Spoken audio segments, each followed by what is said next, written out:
Tonight on the Black Channel. Well, the devils came down to Georgia and they were looking for some souls to steal.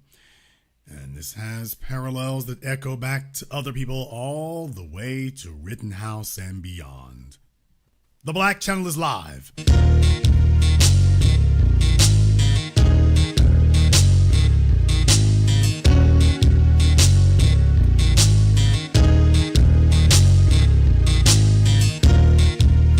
Unapologetic, unadulterated, and absolutely uncompromising.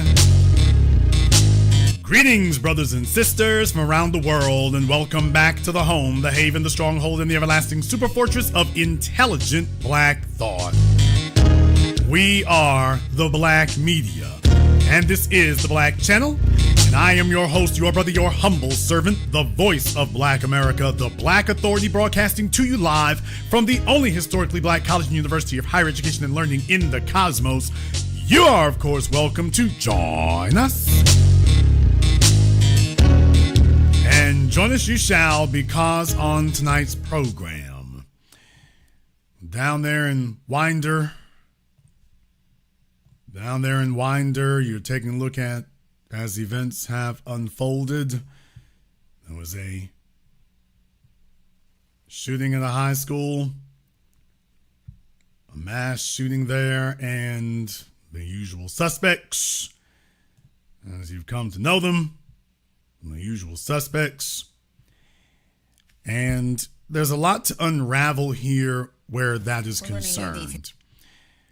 Lot to unravel here. So what I want to do is I want to take you to Fox 5 Atlanta. There's a piece I want to play for you here. Out of Fox 5 in Atlanta. And I want this to probably give you a little bit more insight into exactly what's going on there. By the way, fair use, YouTube, fair use. A piece right here that starts it, and then we'll go from there. We're learning new details about the ninth grader charged in the killing, Colt Gray. Well, the Fox 5 I-team has poured through public records today trying to learn more about the accused teen. Late today, the I-team obtained a recording of a sheriff's office interview of Colt Gray and his father, recorded after the FBI received a tip last year about a threat to shoot up a school. Fox 5 I-team reporter Johnny Edwards says a picture is emerging of a troubled family and, Johnny, some missed warning signs. A picture is emerging of a troubled family. That's how they begin the conversations here. A picture is emerging of a troubled family. Nobody ever puts it in its context of America or white culture. That's never the way it's framed. They don't say it like that. Immediately, it is a troubled family here. Troubled family, as it were. About a threat to shoot up a school. Fox 5 I-team reporter Johnny Edwards says a picture is emerging of a troubled family and, Johnny, some missed warning signs. Right, from what we're learning, Colt Gray's home life was fraught with problems. Police reports and court records concerning his parents, Colin and Marcy Gray, reveal a broken family. Colt living with his father, his two younger siblings living with their mother. Marcy Gray was arrested late last year for scratching her husband's truck. Then when they arrested her, police say they found her with methamphetamines, fentanyl, and a glass pipe. She was sentenced to 46 days in jail. Also last year, Colt Gray and his father received a visit from Jackson County Sheriff's investigators. They were looking into an FBI tip. Apparently someone on a gaming app had threatened to shoot up a middle school. They believed Colt may have been involved. According to incident reports, the then 13-year-old told investigators he didn't make those threats. Here's a sheriff's investigator talking to Colt Gray. I promise I would never say something like that. So you haven't used Discord in a few months? Oh, no. And you're saying you didn't say anything like that? No, the only thing I have is TikTok, but I just go around there and watch videos. Okay. You hadn't used Discord in a few months? Oh, no. That wasn't me. My account was hacked. That's what he told him. His account was hacked. He stopped using Discord because his account kept getting hacked. It wasn't me. Don't know nothing about it. And the real thing is why those folks came to talk to him in the first place, by the way. Colt's father told police he did have guns in the house. He said they were accessible but not loaded. He said he and his son would go hunting together. He said he wanted his son away from video games and into the outdoors. Colt even shot his first deer that year. Colin Gray also told police his son had problems at school. I've been up to school, like I'm on first name. I just was up there 3 days ago for his finals, talking to the principal, like, look, we talk about it quite a bit. All the school shootings, things that happen. Yeah, Hey, are you getting picked on at school? He is. He's getting picked on at school, and is everything okay? That's why I keep going up there. Nothing suspicious going on here. No, why would you possibly think that there's a problem here? We have there's the online Discord, and there's threats, and the father of the mama's getting locked up, and the dad is I'm at the school on the first name basis. No issues here. You all are not expert law enforcement people. You're not experienced law enforcement people. That's why your amateurish ears hear a problem. That's the issue. You are the problem, those of you listening. But if you had expertly trained and experienced Georgia law enforcement ears, then you would be able to hear that there actually isn't a problem. Everything you just heard, no issues here. All right, carry on, citizens. It's like the movie John Wick. It's like the movie John Wick where the cop shows up at the beginning and John has killed all the assassins. They're all stacked up in his house.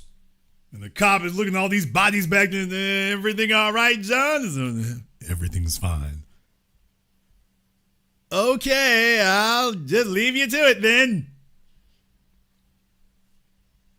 That's what we mean when we say $1 million of whiteness. That we mean that right there. Right there. After that talk, police left. They weren't able to substantiate the tip. Here's where a break. What? Yeah, you heard it right. Police left. They weren't able to substantiate the tip. Yeah, they weren't able to substantiate the tip. Well, Jason, what tip, I hear you say? This tip here. Yes, I'm using ad block on your ass. This tip here. Georgia high school shooting suspect was previously interviewed after FBI received reports of online threats. Earlier tips about threats. More than a year ago, tips about online posts threatening a school shooting led Georgia police to interview a 13-year-old boy, but investigators didn't have enough evidence for an arrest. Don't you mean enough suspicion? After all, we gotta let him do what he's gonna do here, so that's what it's gonna be there. The real thing is, by the way, that wasn't the reason why they showed up there. That wasn't the reason they showed up there. They showed up there because they were tipped off. They were already tipped off by the FBI, who said, hey, we're getting reports of some stuff going on down there. Sure you don't want to go take a look at that? Sure you don't want to go see what's going on? We'll get around to it. Okay, when they did show up, it's like, yeah, okay, kid, check, borderline, check. Guns all over the place, check. Disciplinary problem, check. Online post, check. Let's wait and see how it turns out. Let's wait and see how it goes from here. Don't want to jump to any conclusions, don't you know? Nothing. Can't jump to conclusions here. Not at all. So, just understand we got stuff to do here. So we're taking care of real issues, and if we do have anything there, we can. All right, now as you can see on your screen here, teen previously interviewed over FBI tips. I don't mean that he gave tips to the FBI. The teen had been interviewed after the FBI received anonymous tips. So it wasn't just sleuth crime fighting work that happened here. Folks sent tips. They said, damn, Georgia, we going straight to the FBI. They sent tips in May of 2023, over a year ago. about online threats to commit an unspecified school shooting, the agency said in a statement. FBI Atlanta said on social media Wednesday night that the FBI's National Threat Operations Center found that the post came from Georgia, and the FBI's Atlanta field office referred the information to the Jackson County Sheriff's Office, which is adjacent to Barrow County. So, yeah, folks tipped off the FBI to let them know, hey, this little borderline bastard over here and that family, because understand, that's the reason folks gave in tips. Is like, hey, y'all, the whole family is 5150. The whole family. So folks gave in tips like, hey, we know these people, man. It's all sideways. Hey, get somebody over here. And they did show up. All right, well, we showed up. You've covered your ass. All right, go home. So if you want to know how we got here, this isn't one of these situations where the kid jumps up. First of all, remember what I've told you all from day one. It is never, never, never, ever out of nowhere. There is always, 100% of the time, there is always a warning. You always get a warning. You always get a clue that something like this is coming. Always. In this case, it's taken to a whole new level. The damn FBI was aware. They said, we ain't doing nothing with it. They passed off the sheriffs. They said, okay, we're aware. And we ain't really going to do nothing with it neither. At the school, you're on your own. You're on your own. You can look at him and see troubled. And you're on your own. That's what happened there. Now, in a turn of events that is pretty much guaranteed to upset Matt Walsh, Georgia has come and arrested the father. So Ethan Crumley was just the beginning. They sure as hell don't like this because the optics of this are absolutely horrendous. But they came and arrested the father. They said, your son, he might not be able to get charged as an adult, but you damn sure will. So we coming to get you. Because understand something, the police are not going to take the fade on this one. They're the ones who dropped the ball. They're the ones who didn't take action. They had all the information. So this is them shifting blame off of themselves. This is them shifting blame off of themselves. Hey, we ain't going to take the L for this. We're not going to go down for this one. Now, here's the thing. Once again, KBTX, Channel 3. Georgia school shooting suspect was troubled by a broken family. His father said during prior investigation, I'll be damned.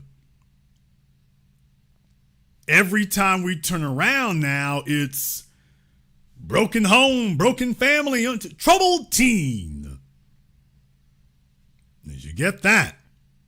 Isn't this what we usually hear? If this is what we usually hear, give me the thumbs up emoji in the chat room and hit the likes button for me. It's over 2,600 people in here live in just the first 13 minutes. We have a lot of ground to cover.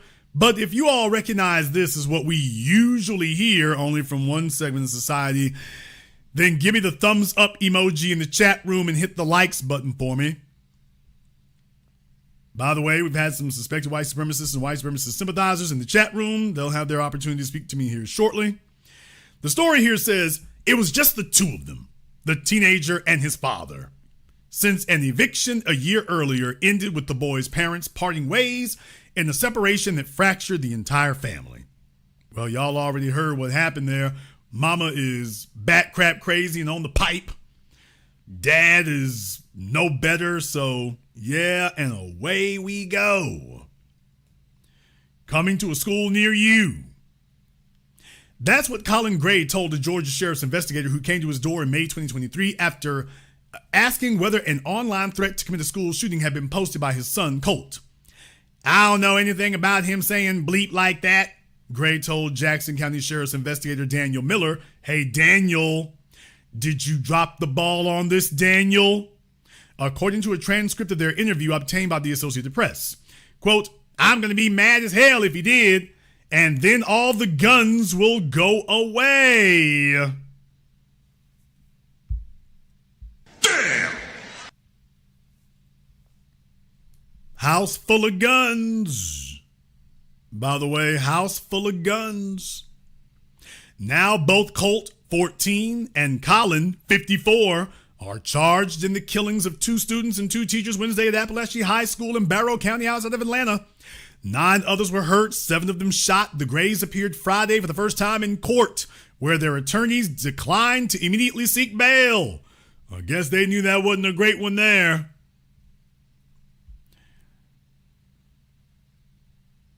This kid, I think this is one of the kids who was locked and was trying to hide somewhere, and that's the end of that.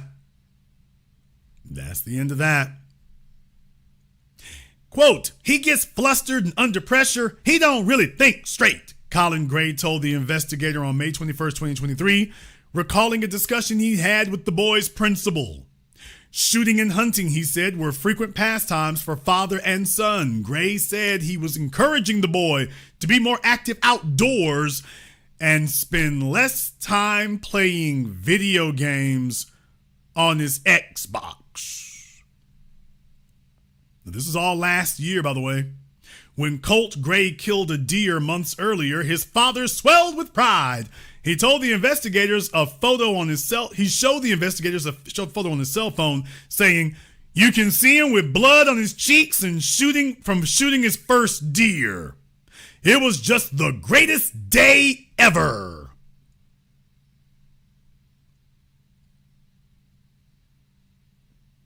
Greatest day ever. Greatest day ever. Yeah. Absolutely. Can't you tell? Greatest day ever.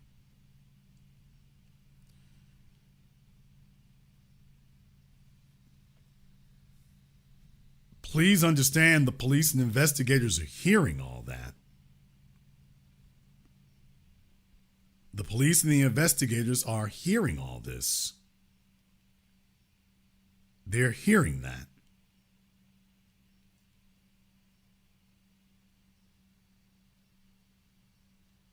They sat right there and the father was showing that. I mean, he's showing the cell phone thing there, and they just marched right off.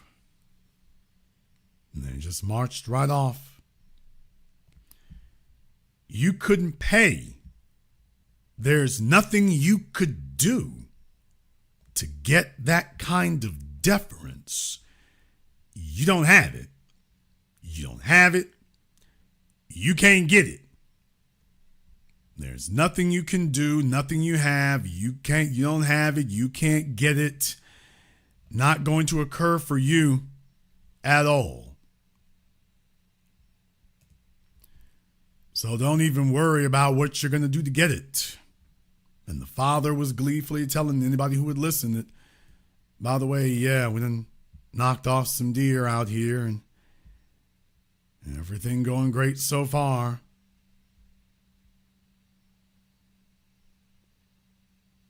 Everything going great so far. Play for you all a little bit audio from the father again. These types of charges. Both is one of at least 42 states with laws allowing parents to be held criminally responsible for their children's actions. The parents, particularly his father, that provided him with the weapon, that's going to be what the prosecution needs to prove these types of charges. Both the teen suspect and his father were questioned last year after reports the teen allegedly made threats to shoot up a local middle school. At the time, Colin Gray said hunting guns were in the house. He knows the seriousness of weapons and what they can do and how to use them and not use them, so it's kind of a little bit of a shock. The teen and his father will have their first hearings in December. in Winder in connection with court appearance today. Yeah. House full of guns. Why? He goes deer hunting. This was last year. House full of guns. You're getting online threats. Hey, let's kick the shooting off. Bullied. He's been bullied in school. I'm going up to the school. I'm on a first name basis with the administrators. Of course, he's got issues. And Daniel, Detective Miller, said, no issues here. No issues here. All right, you all carry on. Chat with you later. Chat with you later.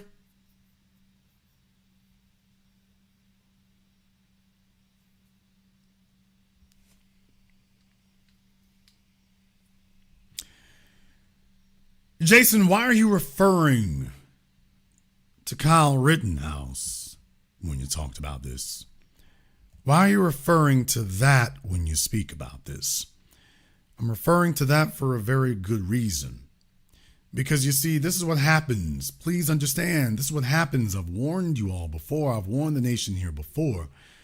This is what happens. This is what happens when you let everybody know about white privilege. This is what occurs when you do that. Kyle Rittenhouse had an illegal straw man purchase performed for him. And you watched as Judge Schrader sat there and said, ain't no problems. He ran interference. Why? He decriminalized it. But not just him, Joe Biden.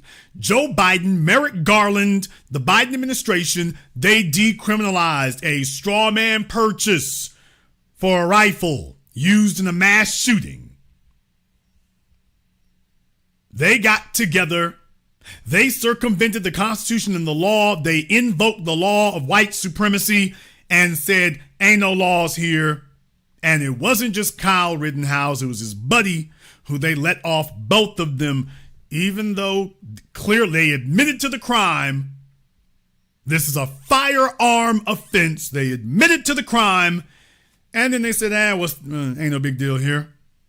And a year ago, that's the same thing that both the FBI and the GBI, Georgia Bureau of Investigations, and the Sheriff's Department, everybody let it go. It wasn't until he finally does something so horrendous you can't ignore it. Now all of a sudden, oh hell, now we got to cover our asses. But you see, with Kyle Rittenhouse, this was the law of the land. Perfectly legal, perfectly fine. Now they upheld it last year, but 1 year later, when the crap hits the fan, now they're spinning on a dime and say, oh, wait, now can't do that. Can't do that. Was perfectly legitimate a year ago when the Sheriff's Department, when the FBI reported it and the Sheriff's Department came and talked to you. Nobody said anything.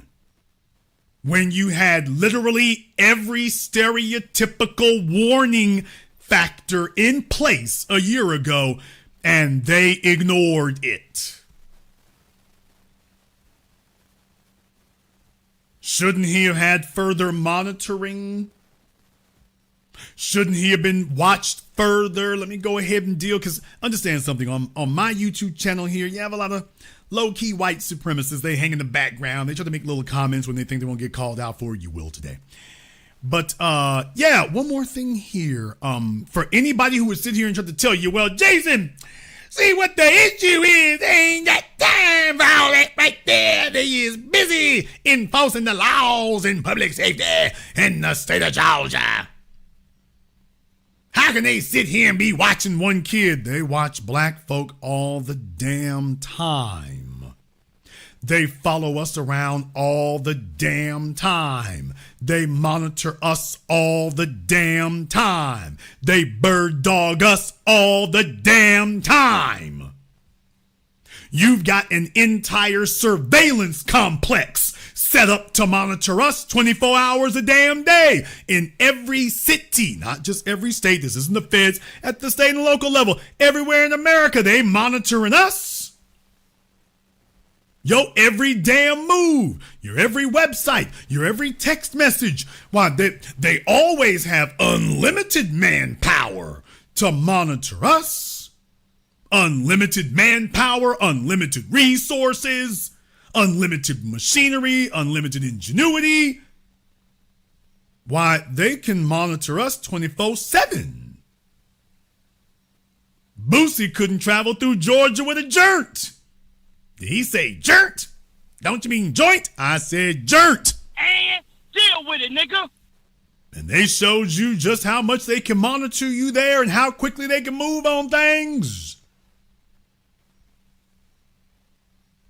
Anybody silly enough and stupid enough to give that a pass? By the way, they're going to show you real quick. By the way, we got unlimited powers, unlimited abilities. We see every damn thing. This kid right here, the boy and the father sitting there, suspect as hell. Well, you know, I mean, we do a lot of deer hunting. A lot of deer hunting. Okay, so if you were black, y'all know where that would go. If this was Colt Jenkins. What? If this was Colt Jenkins and Colin Jamal Jenkins. Damn. And Lakeisha Jenkins. Now, if this was them and the police and the sheriff showed up at their house, mama in and out of jail, daddy is borderline, the son, whole bunch of guns in the house.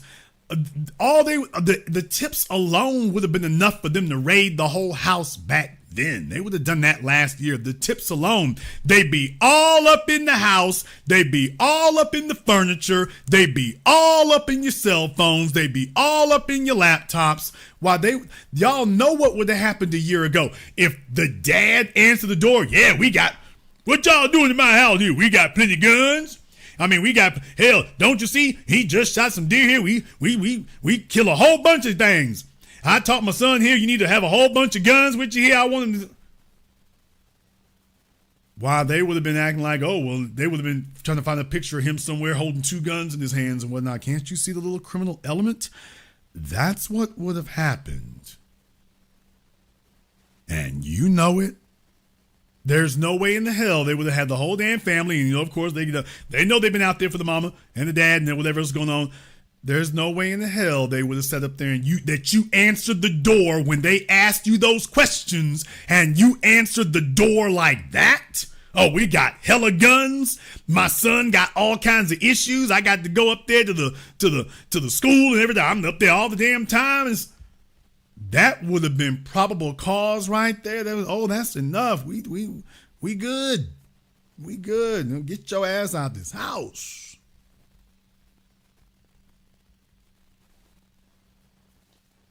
Now, that's what would have happened. See, we never should have made it far enough to have a school shooting.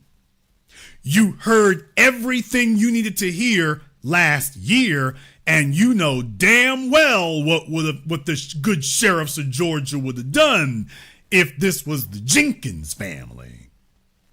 If these were the Browns and not the Grays. Well, you say they raided Sean Kingston's house for a damn television. You have confirmed threats online, and they said, oh, well, we went out and talked to him and then came back and said we didn't see enough evidence. Enough evidence. We don't have enough evidence. What more did you need? What more what were they lacking?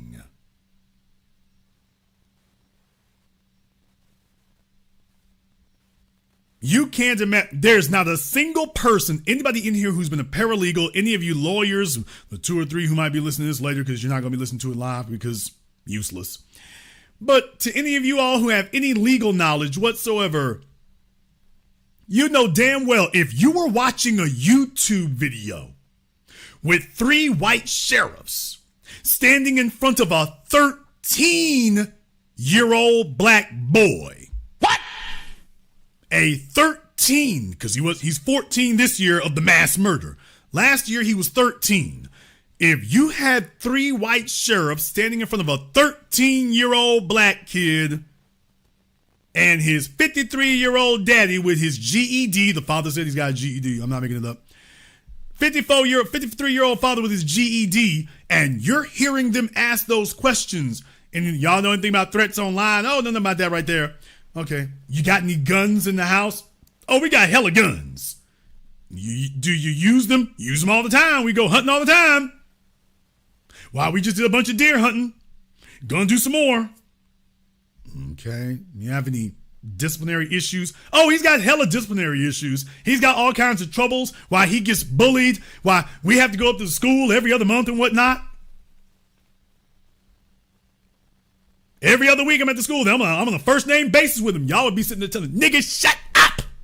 Shut up.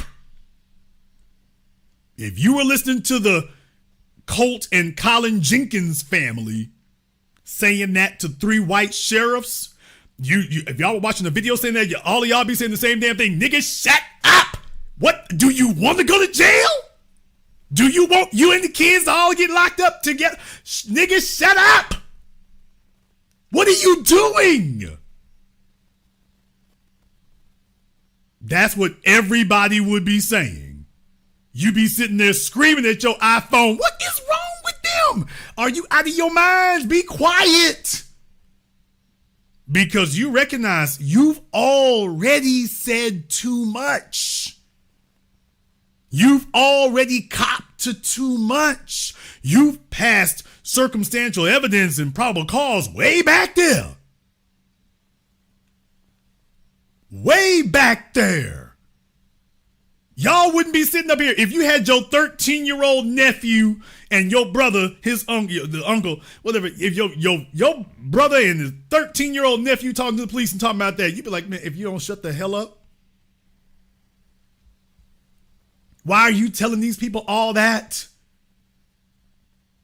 You want to write? Are you writing your own indictment?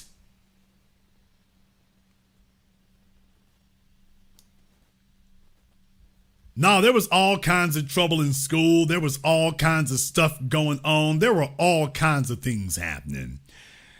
The father was sitting up there saying that he was bullied because he was called gay by classmates. It was very difficult.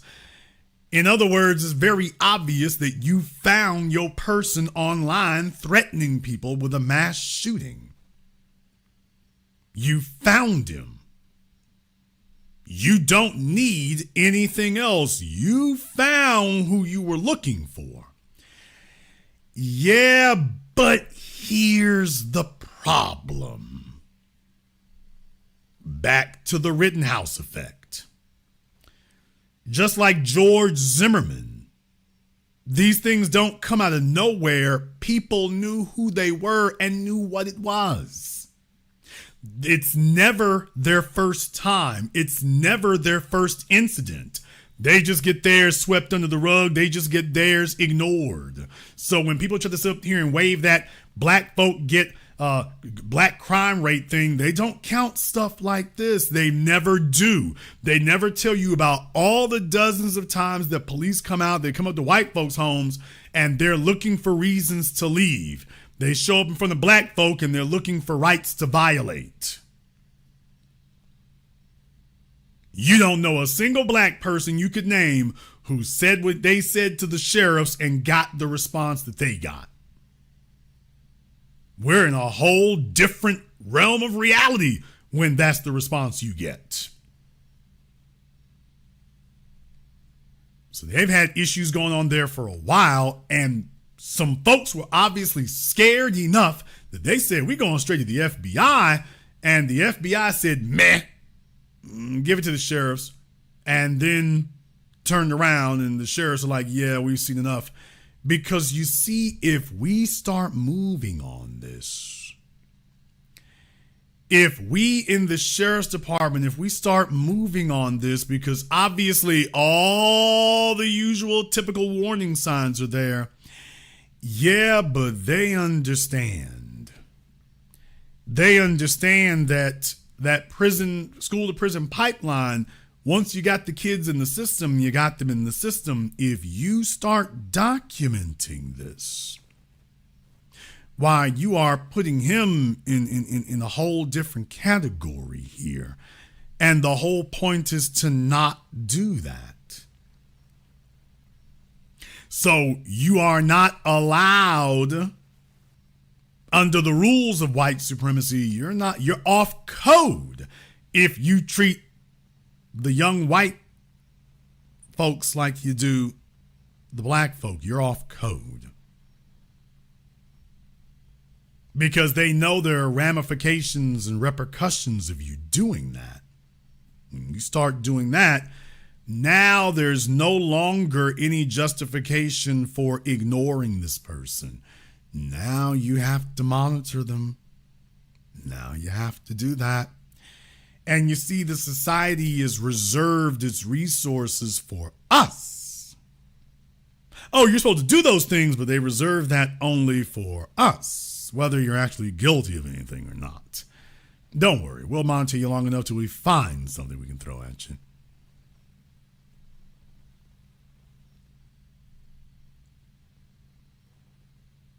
Kyle Rittenhouse was treated very sympathetically by the media. He was treated very sympathetically by the media, and I'm not just referring to the white supremacist media either. The corporate media, he was treated very, very sympathetically by them.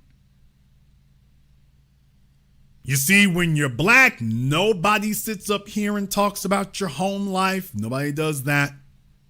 No, when you're black, they don't. When you're white, the media immediately goes to work playing your public relations expert. They immediately get to work talking not about what you did, but about everybody else.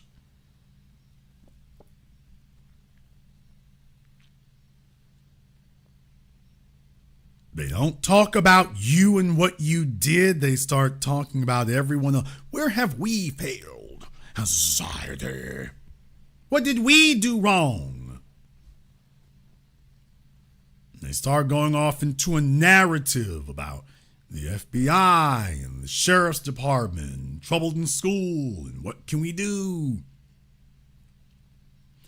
Now, when you're black, they don't want to hear any of that. When you're black, they get straight to what went wrong. Case in point. Y'all remember, it's been a couple of cases of black teenagers where the black girls were fighting. One of them died. And black girls were fighting, one of them died. Nobody's going around talking about they came from a troubled background. Nobody talks about their home life. Nobody goes off into a slice of life story. Nobody talks about that kind of thing. All they do is sit up here and demonize them and tell you about how bad they are and what the punishment needs to be. And they just get straight to the work. They get straight to the business. They don't talk about your family background. They don't talk about the difficulties. They don't ride through your neighborhood to talk about how hard it is, how tough it is. They just talk about what these folks gonna do about you. And that's what you get. The sheriff's department will be sitting there giving you chapter and verse about how they followed you around and they got all the dirt and documentation. Yeah, because that's what they've been doing. And the media walks right in. Let me tell you about these little black bastards over here. They was at Lenox Mall raising hell.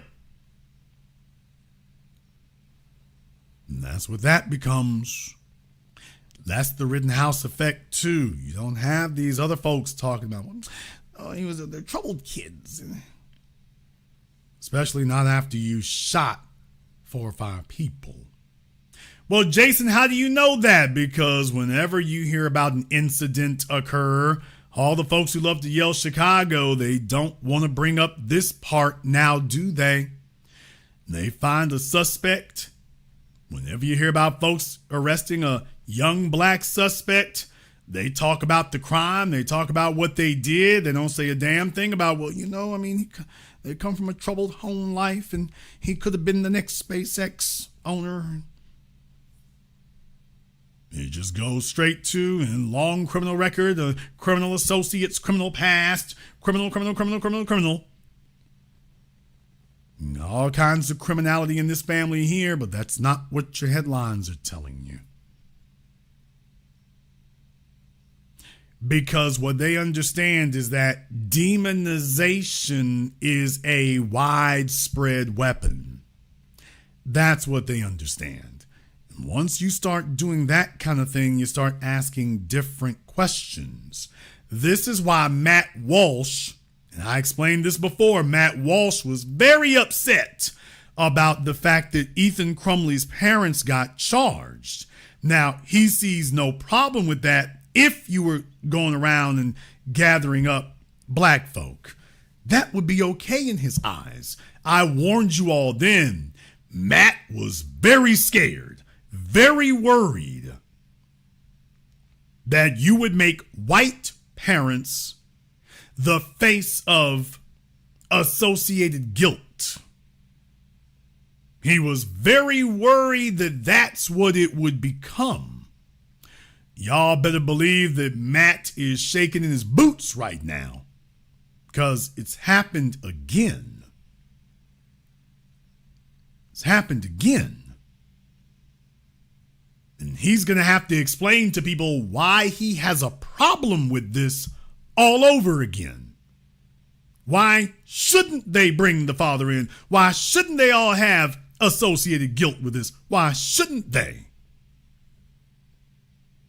I'm just letting you know now, there's only so much of this they'll tolerate. But when something like this becomes a big news story and it becomes sensationalized, it becomes international news. Everybody's talking about it everywhere. It's happened again. Now you're going from the Crumleys to the Colts.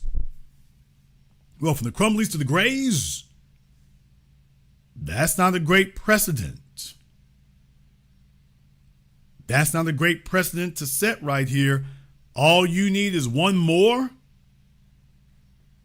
All you need is one more, and that's it. We off to the races. Now, the corporate media will wish and hope that they can reframe that, but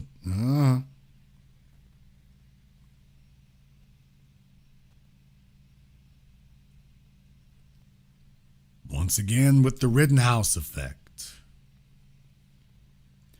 Everybody's trying to check and see if they can get some of that action for themselves.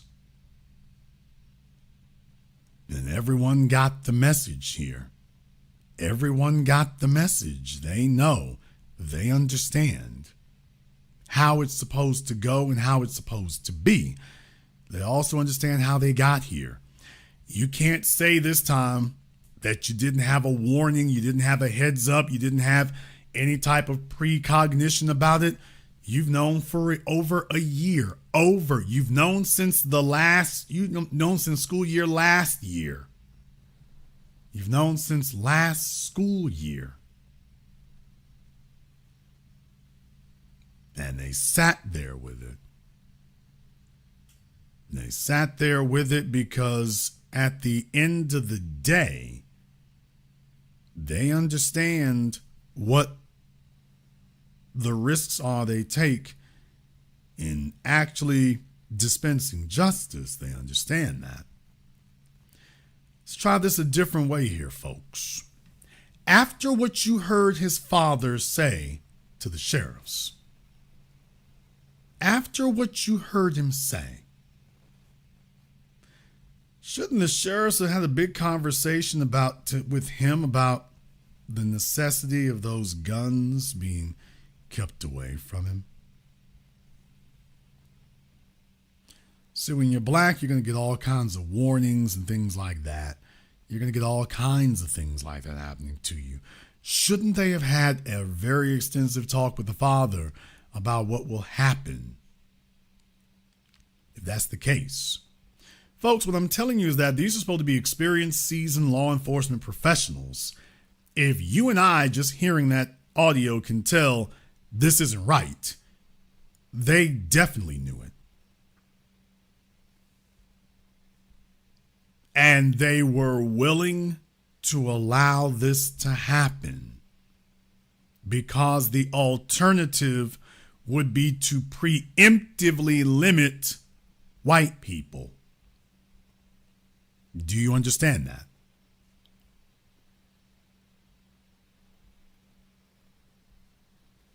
The whole reason that occurred is because the alternative is to preemptively limit white people.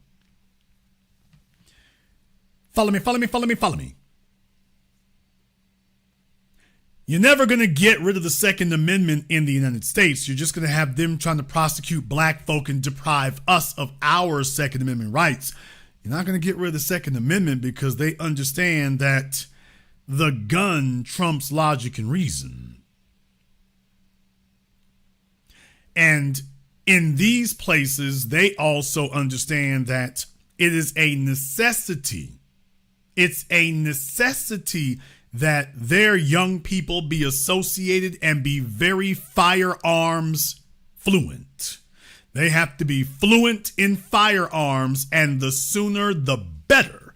So whereas the rest of you see a very obvious threat, what they see is the next generation of the white vanguard who's ready to pull the trigger when necessary. Do you get that?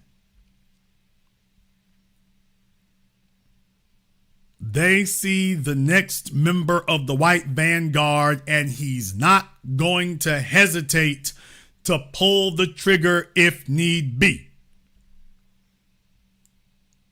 Other folks might freeze up. Other folks might hesitate. He's got enough experience at a young age. He'll be ready to do what needs to be done whenever it needs to be done without hesitation. Do we want to neuter that? Do we want to limit that?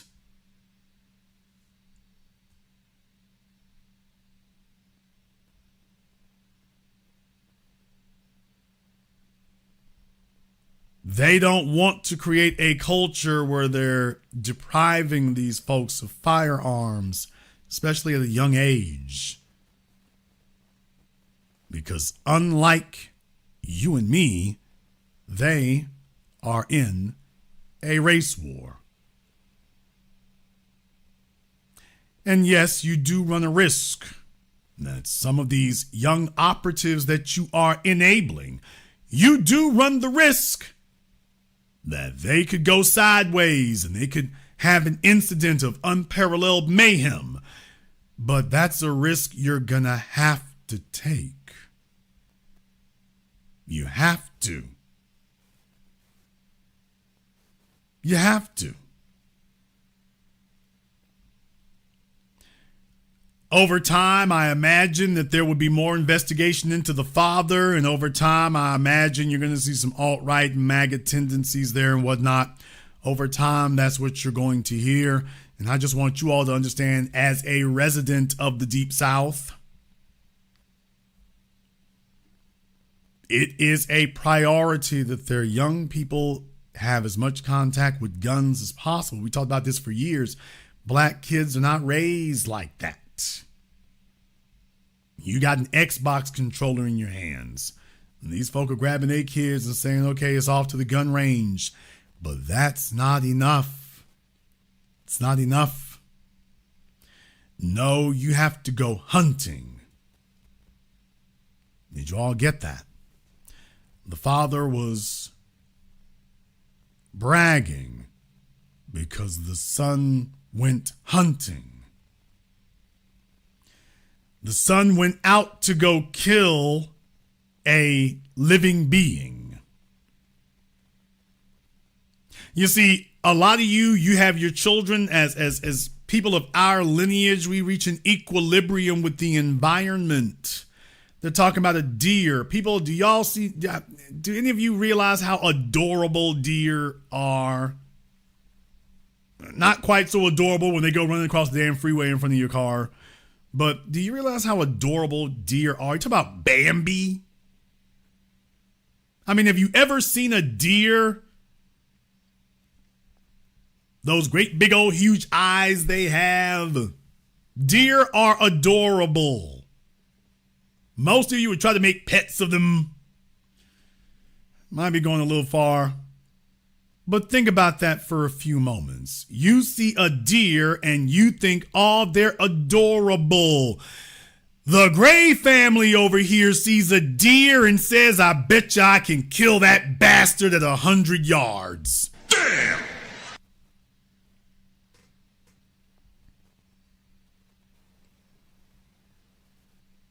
And I want you to understand, in the chat room, Des B1, you're beating me to it there. Slow down. You're beating me to it. I'm getting there. You can already see where I'm going with it. But by the way, I'm getting there. You're dealing with a living being. And you can look them in the eyes. They are harmless. They haven't done anything to you. But it is necessary that you be able to cross that psychological Rubicon. That you can take a look at this adorable living being in the eyes and you can snuff its life out.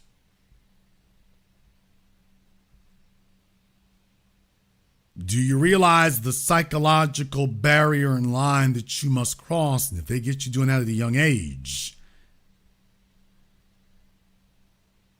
it comes as no surprise that most of the serial killers that get memorialized in these documentary films and television shows, what do most of them have in common? First, they start with harming animals, then they move on to people.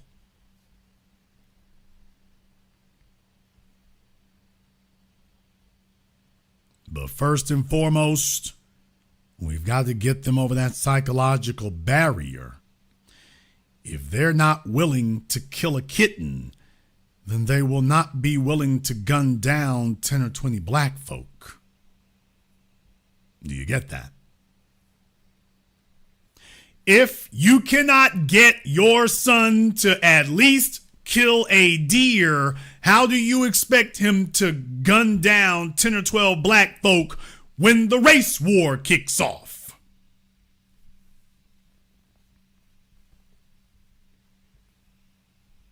See, I want you to understand something here. There's a fantasy that goes on within white supremacist culture in America. That's why they keep bringing up the so-called mythical Koreans of the LA riots, even though that's been debunked a long damn time ago, but they still bring it up, even though it's not a real thing. It serves a purpose within their circles, as Dr. John Henry Clark taught us, that they believe in holding up a symbol even if it's not real. They believe in the necessity of heroes even if they're not real. So when you hear about the so-called Koreans, understand what they're telling you. These were folk, as the fairy tale goes, sitting on their rooftops sniping at black folk. Then, after Hurricane Katrina in New Orleans, you start hearing other things. You start hearing them, who was that, Sean Penn and some other folk there, wanting to live out their white supremacist fantasy. And that was a far different situation than Los Angeles was.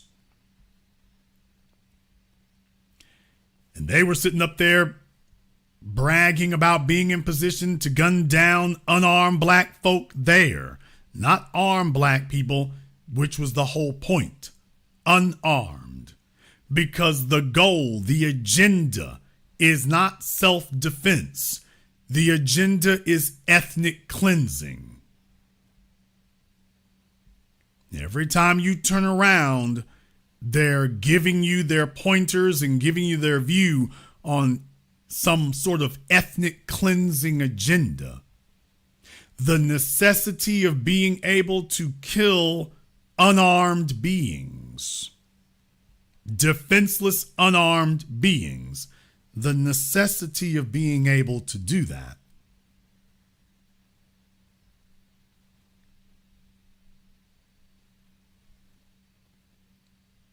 get that? Do you see how often that's come up, and we see that happen over and over again? I've warned you now for decades. This is the suburban training that's going on. This is the suburban training that's happening. While your kids are walking around here and you're focusing on hairstyles and cell phones, this is what's going on. I'm telling you, the reason why the sheriff's department and the FBI left them alone a year ago is because this is the code in white society. This is the code here.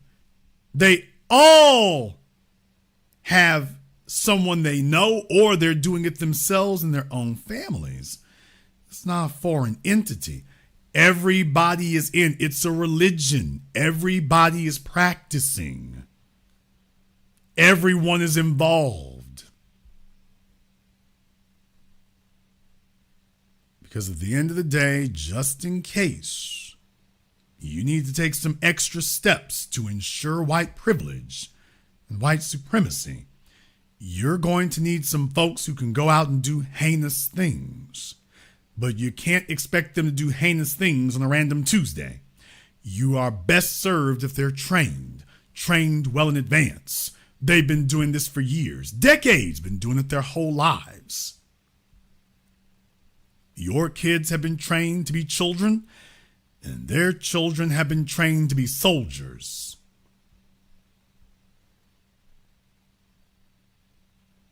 And then one day, out of nowhere, they're no longer hunting deer, they're hunting people.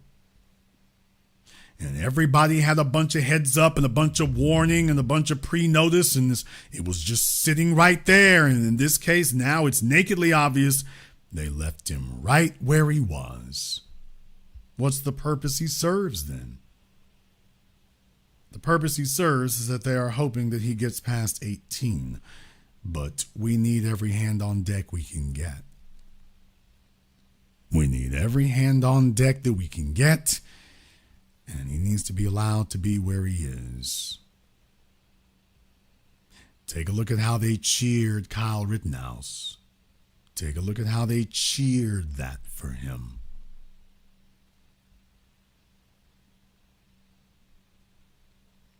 Practically the same circumstances, and you saw how it went down if you can pull off the crime in a way they can defend it. Do you see what they did there? I want you all to understand that's the way of communicating to the society how you're supposed to do it. In this case, you had inept people. They didn't know how to get this kid where he was really supposed to be, but don't ever lose sight of the fact that they know where he's supposed to be. They know what he's supposed to be doing. In the chat room, Otizer and some of the other ADHD kids in here and whatnot, some jackasses are sitting up here trying to make a issue of whether or not he was gay or not. Let's just be very, very clear about something here while you are using a nail file to clean out your own crack pipe. And no, I am not being too harsh.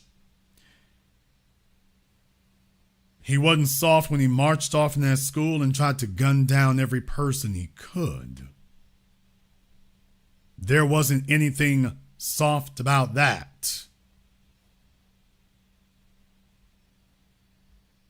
Some of the juvenile delinquent fruit booty brigade needs to understand, by the way, they talk just to talk and they say all kinds of nonsense. Let me go ahead and remind some of the ADHD crack pipe babies of a couple of things here. Everybody says, remember the Spartans. What?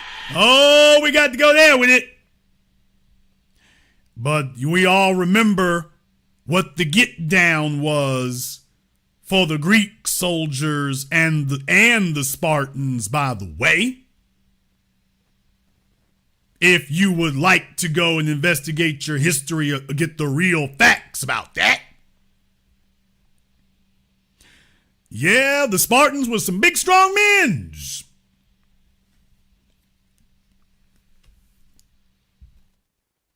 You go to war against.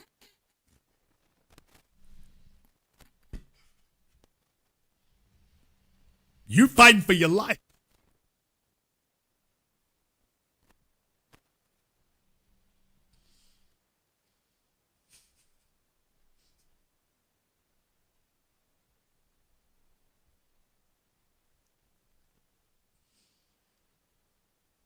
Three of them surround you?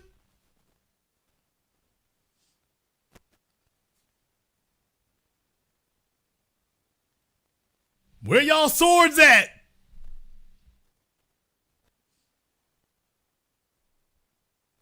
We've been training. Do you know what they've been training for?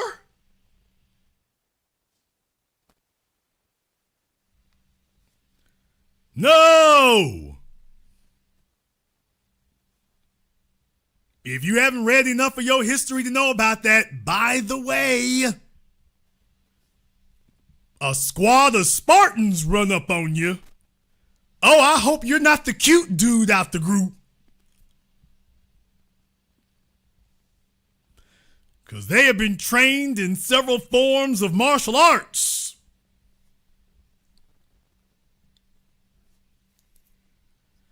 They've been trained in several forms of martial arts. Oh, yeah. They had a pretty damn good track record of winning.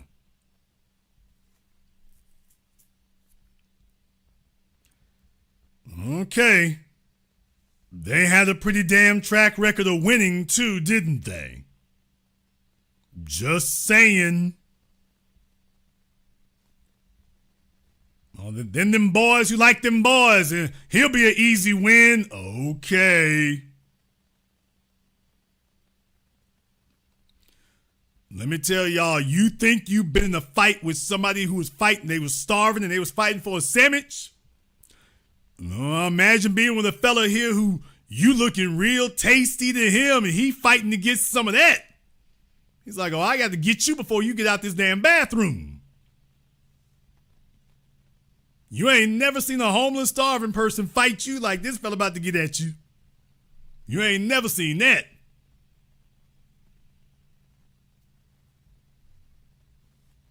Put the lotion in the basket? Dude.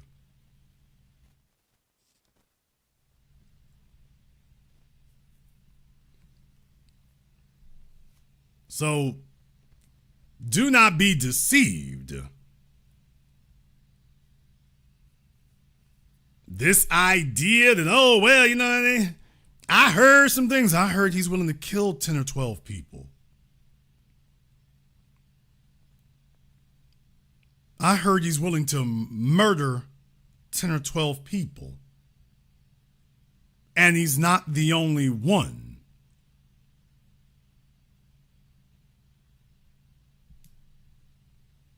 He's not the only one.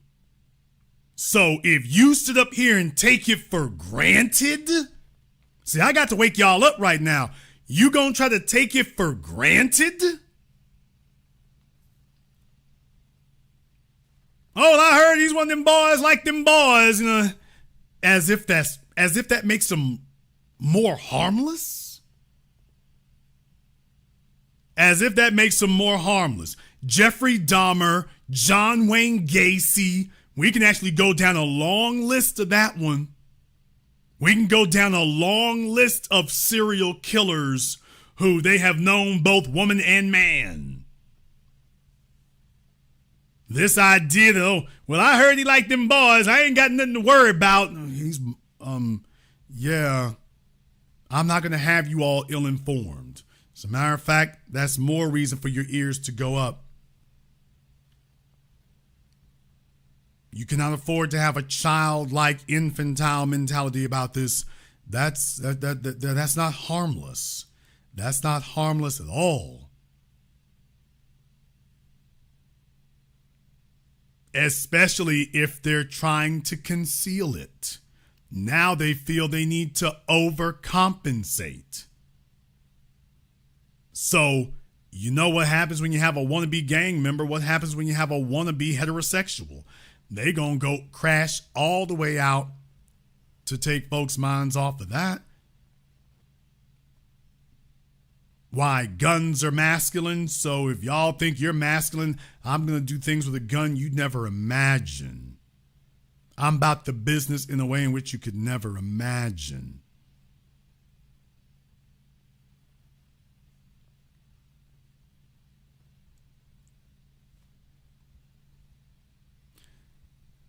The school year just started. Folks, the school year just started. School year's just gotten started. We're not 6 weeks in, we're 6 days in. And it's already jumping off. And a bunch of you have kids who are in school. You got kids in high school. This is who they sitting next to in high school. It's Saturday night. You got 48 hours till we back at it.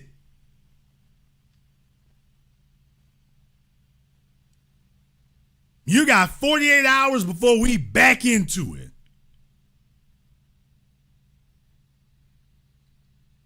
And you want to know what's happening in these places on places like Discord? Y'all talk about Reddit. Need to be checking out Discord. Bunch of y'all who are parents don't even know what that is. But by the way, these folk get together in these groups on Discord.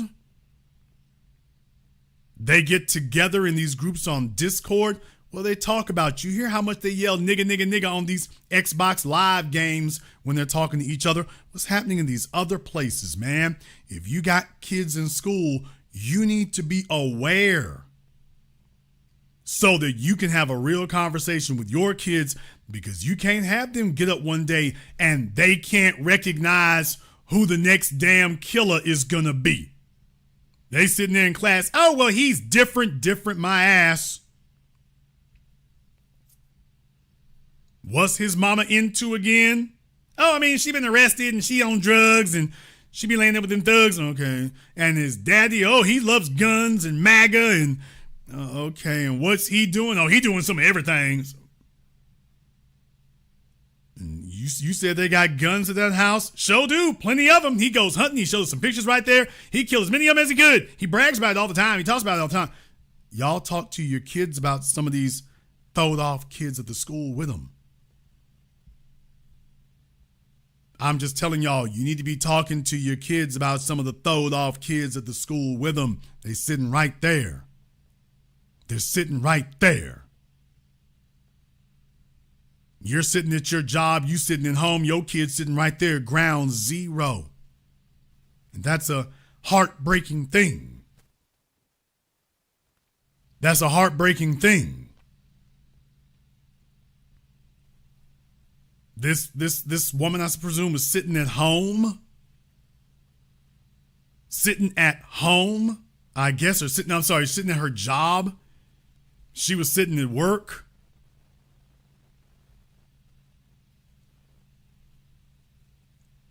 Sitting at work, and I mean,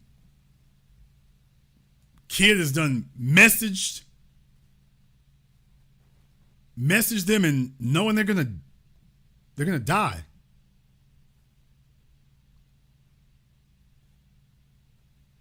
I want you to let that sink in for a few moments. Sitting up here texting their parent, talking about I'm scared. And y'all know kids, especially the boys, they don't tell mama they love him unless he thinks he's going to die.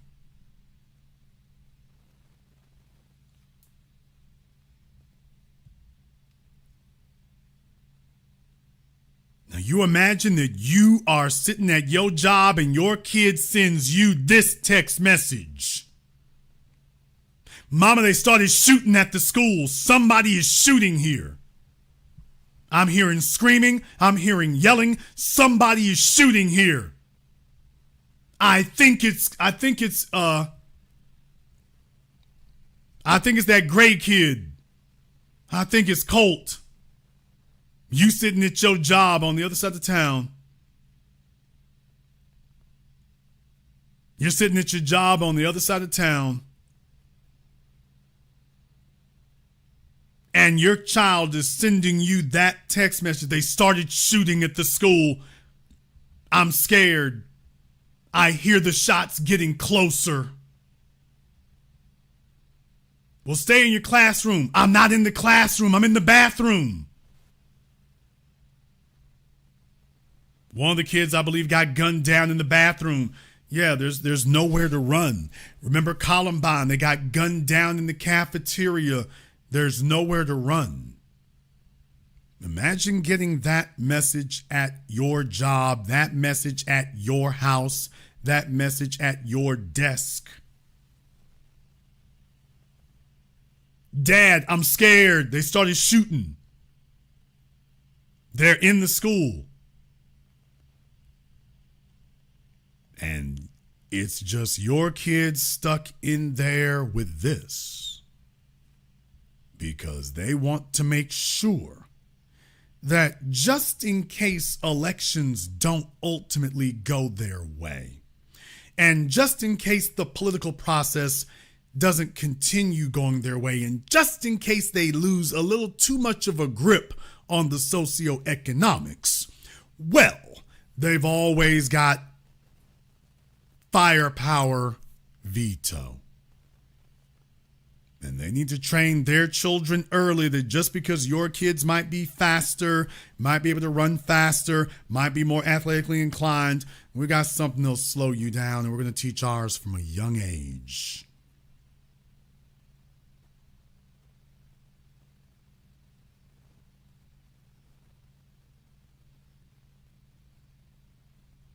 That's what your kids are sitting in school with. Has somebody sat up here and told you that there's less of a threat because the kid might be gay? Did they tell you that?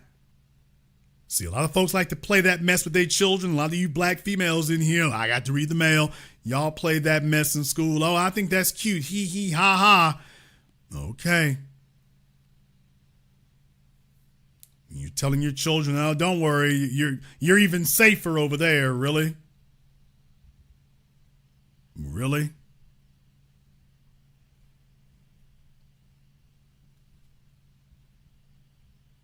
Whole bunch of folk out here playing games, and they're not teaching their children how to look out for real threats and real issues and real problems. Damn what them folks saying. Damn what the media saying. Neither the administrators nor the media nor law enforcement, none of those people are around right now. The kids who got killed, the adults who got killed, the kids who got shot, none of the folk who sit up here and feed you this bull crap are standing up right now for the garbage that they push on a daily basis. When they get you to lower your guard and drop your guard and don't be so vigilant about these things and, oh, what you worrying about, and let folks live and they do what they doing, and, oh, y'all are too worried about that, and, oh, we're in a post-racial society, we're in a post-gender society. Okay, they say all that mess, and when the bullets start flying, ain't none of them here to help. None of them. None of them are coming back to stand on the garbage that they were saying here just a few days ago. None of them. It's going to be just you and your kid, or you and their tombstone. I certainly hope it's not that one. Somebody got to tell you the truth. You better be talking to your kids about how their day went. Minister Louis Farrakhan talked about that decades ago, and it's absolutely correct. When your kids come in from school, you do not let them tell you when you ask what happened in school today. Nothing. You don't ever keep that for a response. To every parent in here, there's a reason why single folk like me don't like fooling with a bunch of folk like that, because y'all are negligent as hell. You don't ever let your child come through the damn door and you ask them, what happened in school today? Nothing. Oh, no. Back your ass up. No, you're not going to your room. Get back over here. I need you to tell me about your day. Don't give me no nothing happened. You wasn't sitting at the damn school for 7 hours in the freaking broom closet.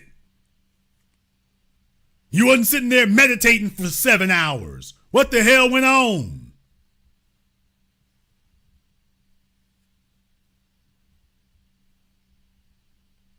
Doing less than that is you attempting to be willfully ignorant. And if you are willfully ignorant, and I know your children are completely ignorant, you don't ever accept that for an answer. Nothing.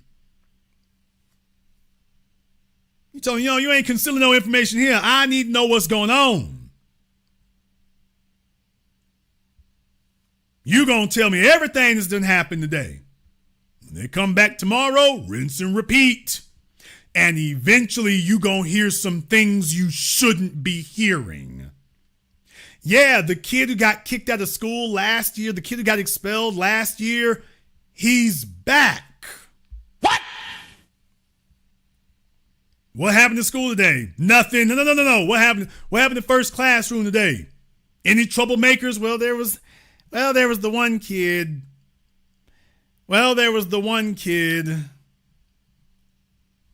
Yeah, he got kicked out last year. He's back this year, though. The one kid, what did he do?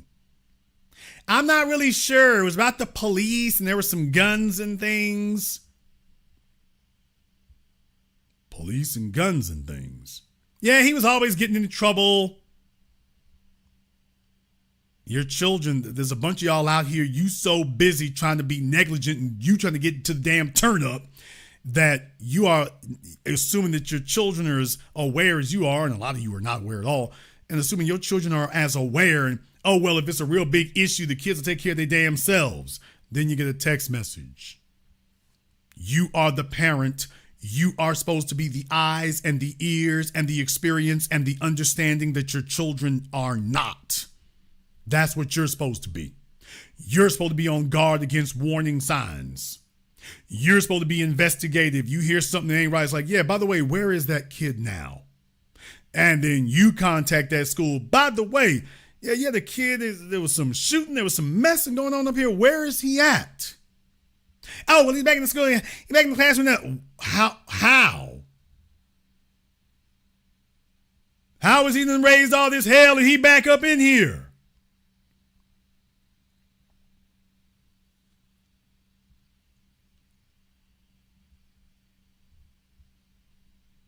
A bunch of y'all are sitting up here expecting the school administrators, well, they'll take care of it. Take care of it, me ass.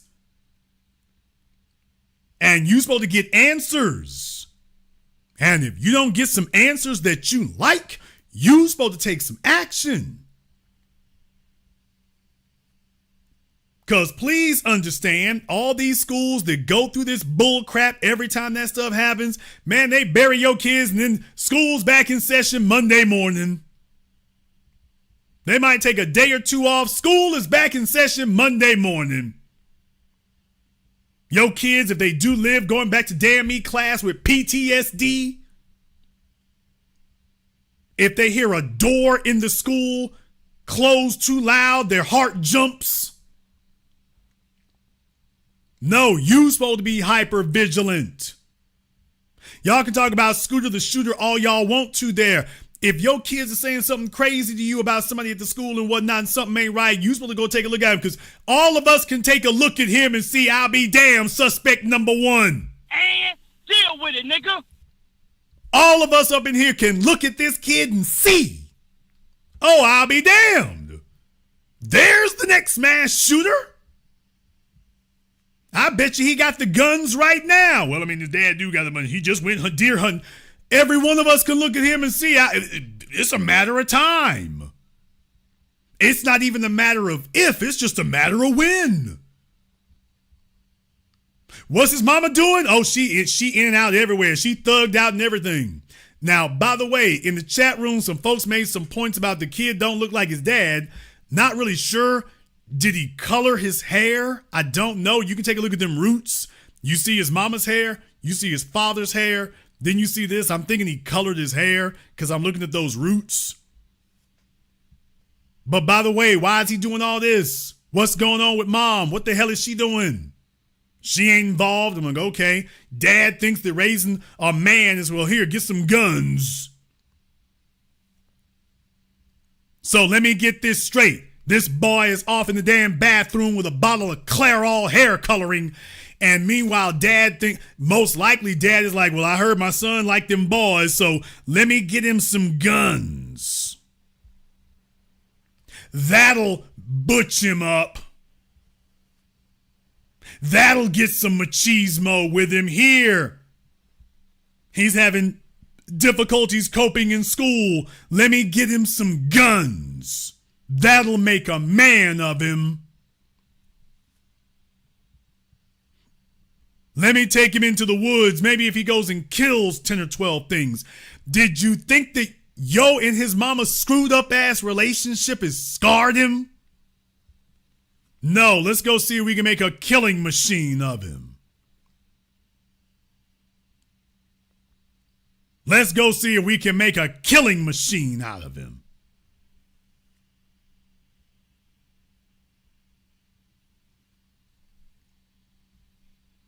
Now you got him in school parked next to your kids. You notice that's the whole thing right there. The father and the mama, he didn't go to knock them off. He didn't start with the root of the problem. He didn't start with his mama and his daddy. He's gone to the school to go meet your kids.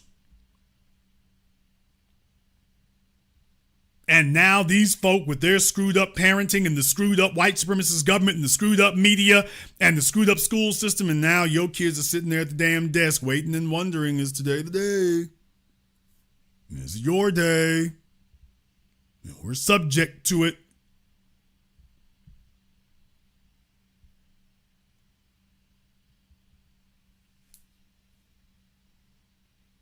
You could never, I don't give a damn how affluent you are as black people, you could never get both the FBI and the sheriff's department to overlook all these red flags. But Kyle Rittenhouse gave everybody a crash course in what the real rules in America are. That this is the way things go over there. This is how it goes.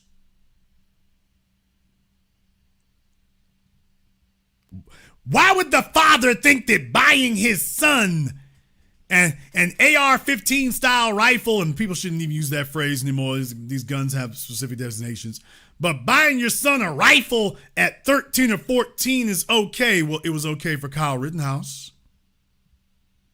You can't jump up here now and get outraged and say, who the hell would do that? And you already gave Kyle Rittenhouse his pass.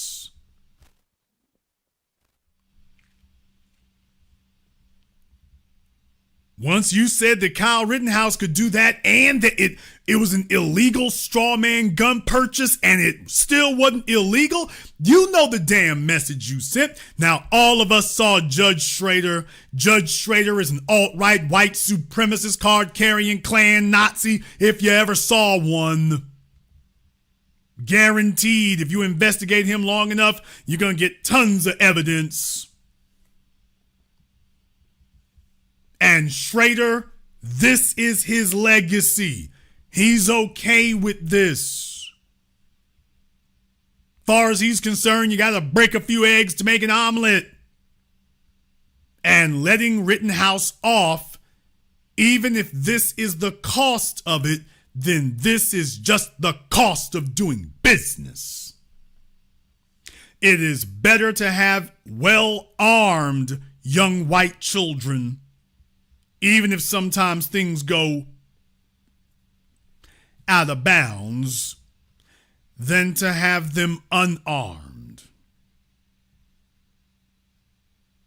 That was the lesson that they taught everyone. That as long as the gun is in white hands, there's no such thing as an illegal firearm. As long as it's in their hands, by definition, it cannot be illegal. However, you might disagree. So we're going to go ahead and open up the Zoom for you here. We're going to go ahead and open up the Zoom and put that link in the chat room for you here. By the way, there are a few folks here, Samson and some of the other folks who were leaving comments at the beginning of the program saying that this doesn't have anything to do with Kyle Rittenhouse. Oh, I'm very glad that you say that there, because we will be requiring you to go ahead and call us up here. Let me go ahead and drop that Zoom link in the chat room for you, because we certainly wouldn't want you to miss out. All right. And while I'm doing that, we'll be taking this very brief commercial, non-commercial break. So they'll give you folks their time to go ahead and call in. And if you don't worry, permanent vacation. But there's the Zoom link.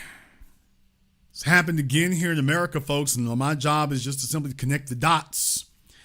Kyle Rittenhouse emboldened them. You've seen that happen there before. They see power in the gun. They see authority in the gun. They see out-competing you in the gun. And if you have been misinformed and miseducated about what you need to look out for, that's what occurs. Before we do that, I want to thank everyone who has contributed toward tonight's program on PayPal, Super Chat, Venmo, and the beat goes on there in the Super Chat. Thank you very much for your support. Nancy King, we appreciate that there as well. My man, Mr. Richburg, thank you very much for your support. We appreciate that. Mark B. and everyone else, thank you very much as well. We're going to go ahead and take a very brief commercial, non-commercial break. Folks are jumping in the Zoom for us here, so we'll go ahead and get this wrapped up, and we'll go ahead and take your calls. This is the Black Channel. Are you looking for real financial advice? Thornton Financial is here to help. Certified financial planner Jason Thornton specializes in tax and wealth planning. Are you living paycheck to paycheck with no retirement plan? Do you need help with the IRS? Book your free consultation with Thornton Financial today. Budgeting, savings, debt management, and retirement. Even tax debt settlements. Get the advice you need to live your best life. Book your free consultation appointment today. Go to www.thornton-financial.com. Hi, I'm Mr. B, and I welcome you to visit my website, mrbtheteacher.com. Explore our site for my latest book, my blog, and podcast that are packed with insightful articles, tips, and strategies to help students navigate the educational journey. Need more help? Check out my education consulting and tutoring services for engaging lessons, downloadable resources, and personalized learning plans.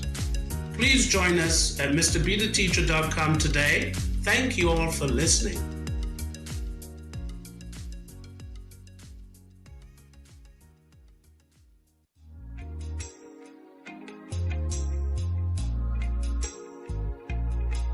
Order yours today to experience all the benefits of Ash Kickin' Body Butter. With skin so smooth and soft, you'll thank us for it. Shop Ash Kickin' online. That's ASHKICKIN.com.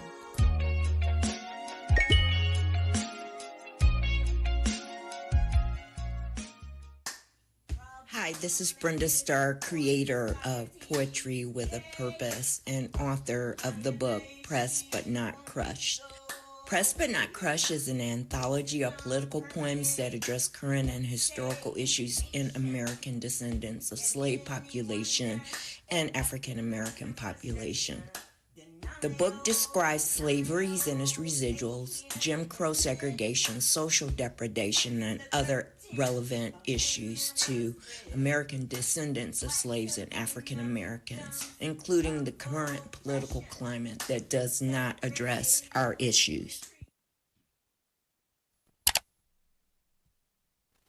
This is the Black Channel. I am your host, your brother, your humble servant, the Black Authority. Very glad to be with you all here this evening. And the Zoom here is open. By the way, in the chat room, folks keep talking about the shooter there in Kentucky. Yeah, I mean, we're staying focused on something else here tonight because there's a point about this. So I don't just jump on things and start talking about them because something happened. You got to wait and let things germinate and get some more details before you start doing that. So hold off on saying that, okay? There's folks out there shooting and whatnot. We're not here to give updates on every single thing that happens there and whatnot. So let's not get bored and get distracted. This all here is very, very important because this isn't a weekend on a random interstate here. This is at your schools, and they had a year of warning. They've known about this now for over a year, that this was coming. And they sat there at that school and let the kids sit there until finally they got gunned down. That's not accidental. That means there was something more important than their lives. Something was of more significance than the lives of those kids. Well, I submit to you what was more significant was white supremacy. However, if you want to weigh in on this, the link for the Zoom is pinned to the top of the chat room here. So you're definitely welcome to go ahead and join us. We're going to go ahead and get over here on Zoom. Now, we got Key over here on Zoom. Thank you very much for joining us. We appreciate that. They're having their Maui fantasy there. Go ahead and unmute yourself. Let's hope it works for you this time. All right, Key. Can you hear me? Yes, we can. What's on your mind? How are you today, Jason? All right. I called in to say, or just to speak about this whole school shooter situation. So we live in Dallas, and at the school that my kids go to, they go to Richardson High School, and they have our kids putting their cell phones in like these pouches. So like if something like that was to happen, our kids can't even call us. Yeah, that sounds about right. They can't call us. Right. They can't do nothing. You just sit tight. Don't worry. The school, whatever happens, the school will take care of it. I'm not okay with that though. I don't think any parent is. Like, that's not okay. Well, here's the thing right here is there's been a argument in the social movement from the government side that they want you to leave everything in their hands. Remember what government's primary objective is. Government's primary objective is a compliant population. So at every level, they're trying to tweak you and mold you and dilute you and dumb you down so that just whatever they say goes, and you ultimately just say, oh, well, they're in charge. If an issue comes up, their white daddy, they'll take care of it. So that your response to everything becomes, well, they know what's best and they'll take care of it. And especially among black folk, there needs to be a full-scale rebellion against that kind of thing. That the government's going to take care of anything. That's not the whole point. The whole issue for us about reparations is specifically to get them out the way. Because when they show up, it's not going to be to empower you, it's going to be empower them. And they don't care what the consequences are. The folks who made that rule, what you talking about right there, they're not at your school. The school board members, they're not at the school. The sheriffs, the administrators, the governor, you know this, you never hear about any of this stuff happening to them. The repercussions of this kind of thing never happen to them. They can go shoot up Uvalde, Texas. The folks saying that kind of stuff are nowhere near it. So yeah, they'll come up with those screwball rules and then it's going to be on you to survive it. No, you cannot accept that. You can't even accept people talking like that. You want folk to give as much responsibility as humanly possible in your hands. Ultimately, it's best if the responsibility for government is in your hands. You need to be running that, because if they make the rules, they will open you and your children up to unlimited liability. And then they come spray the schools down, spray the blood off, and class gets started Tuesday. You're right. You're absolutely right. But one of my kids, he decided that he was going to put a burner phone in his pouch, but they're even checking that. Like, the kids can't even put a burner phone in the pouch so they can keep their real phones on them. Okay, but, and I know you're indignant about that, but follow the logic there, and you hear something even more outrageous. So let me get this straight. You're not allowed to bring a phone into the school. Well, no, they can bring them in.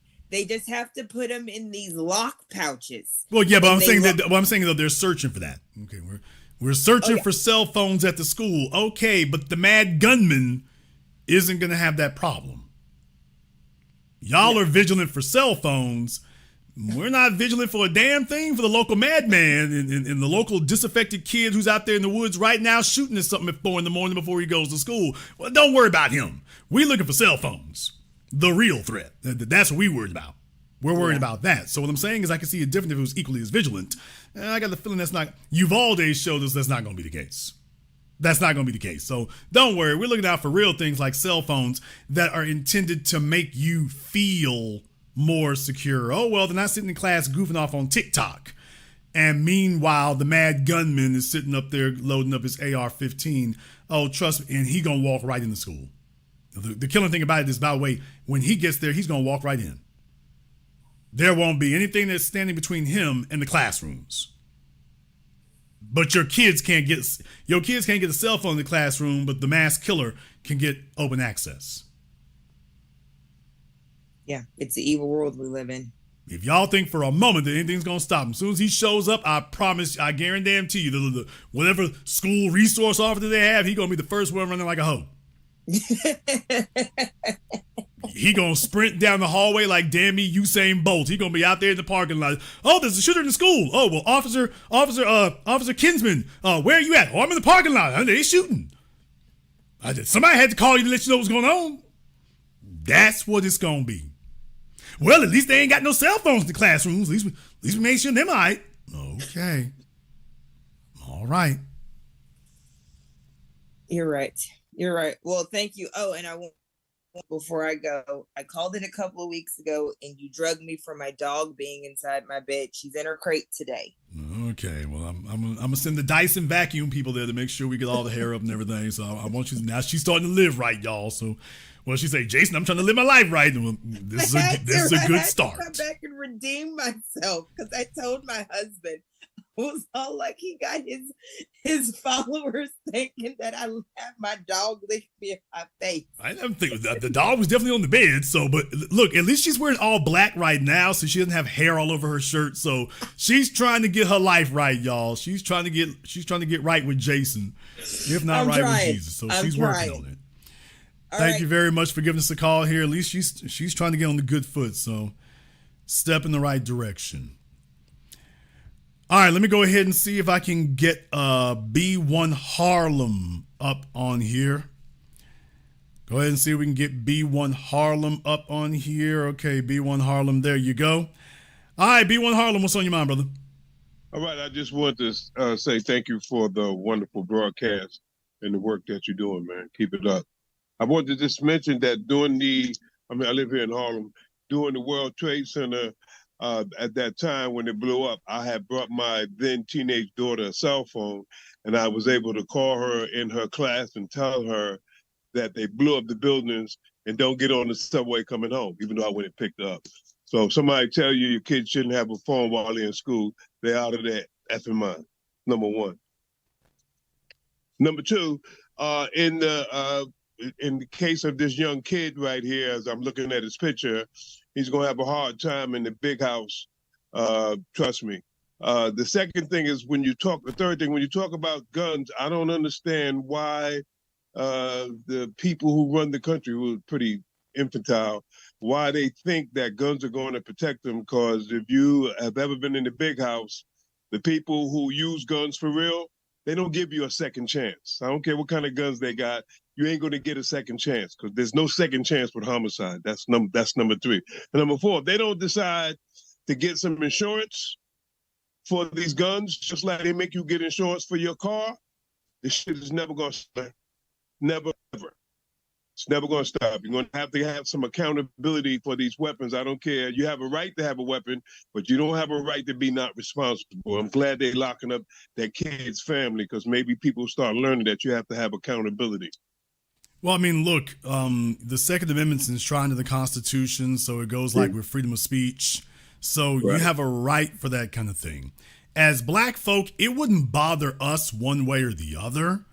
You know, not that I'm necessarily advocating for removing the Second Amendment, but what I'm saying as far as self-defense, and that wouldn't really bother us one way or the other because we've never been afraid to take care of business with our hands. The Second Amendment is so the white supremacists can get themselves into trouble and out of trouble. That's what that's for.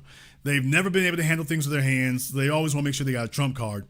So if you did try to disarm the society, we dealt with that after George Floyd. Once it became a level playing field, wasn't no trash talking. Bunch of white supremacists talking about what they would do after Charlottesville. George Floyd kicked off and you couldn't find a one of them. It's like, okay, well, the business is going down in the street, come get some. All of a sudden, dead silence. That's the way it's always going to be. So with us, we have a different perspective on that kind of thing in that regard. So you're not going to be able to get rid of that. That just goes with, that's going to be the cost of doing business. They need to have their trump card. And if it requires, I mean, you've seen it happen all the time. If it requires some random white folk to get sacrificed, well, you know, that's the cost of doing business. We gotta stand strong for it. And the folks who are most pushing it will, that's the point you're making. The folks who are most pushing are not going to be there. The folks telling your kids, oh, don't have a cell phone and whatnot. And then when something hops off, they're not going to be there. They'll put these nonsensical things in place, but they will not guarantee any safety for you after they've done it. Yeah, you got to take your kids out of those schools because you're responsible for them being safe. And as far as the gun thing, I'm not advocating for them taking away. I'm saying they should have simple insurance, just like you have insurance for your car, there be insurance for your weapon. You shouldn't be able to just have the second right to have a weapon, and then you're not accountable for it. Brother, they don't allow you to do that with your car. Well, brother, here's the thing, though. The thing is, they already knew. You already knew the issues with Ethan Crumley. You already knew the issues with this kid. The damn FBI showed up. Brother, it never happens out of nowhere. There's always forewarning. They're always informed. They always know. So those are the folks who need to be held accountable. It's like, okay, who are all y'all bastards out here giving the I'm white and I say so? Because you can have all the all these press conferences they have right now in Uvalde. The Latinos down there went ham, and they grabbed the resource officer and the police, and they've been taking them to task. The Anglos in Georgia have just said, wait a minute, hold on. They're holding press conferences, and nobody in the media or anywhere else is saying, by the way, what about the sheriffs who came out a year ago? What about the FBI agents who came out a year ago? You had foreknotice of this. Why are you not being held accountable? Notice that one's not being asked. Now, if they were black, oh please. Now, if the sheriff was black, you would be done dragged them. Oh, Tucker Carlson, them DEI hires, and that's what they would be telling you. Even though DEI has not a damn thing to do with it, that's what they would say. All of a sudden, now that nobody's going to take responsibility for it. So, you're right. Folk need to be held accountable in situations like this. And by the way, that goes for street crime too. By the way. They know who it is doing the stuff. They know who it is. They know where the guns are. They know who got them. Nobody's being held accountable when stuff blows up. Well, I'm just gonna say this last. You know, I'm old enough to have been around. You know, I was in the big house during the Attica Rebellion, and I see how they act when the tables turn. And I can also tell you that when I was a criminal, you could buy all types of stuff from the police. Just letting you know. Brother, you can buy an illegal gun easier than you can buy an illegal iPad. Thank you. You know that. Anybody who want a gun can get one, Jack. That's all I'm saying is that the people who think that they're going to have a gun and it's going to protect them, they don't know anything about criminals, which criminals don't play fair. If I told you tonight to go buy a stolen microwave, it's going to take you a few hours to find it. A stolen gun, you get that in 30 minutes. Hey, listen, let me tell you something. I live in Harlem. I might not have to even leave my block to get one of those jammies. What do you say? Just go next door. Hey, wake up. I can say next door because I'm friendly with my neighbors, but I won't leave the block though.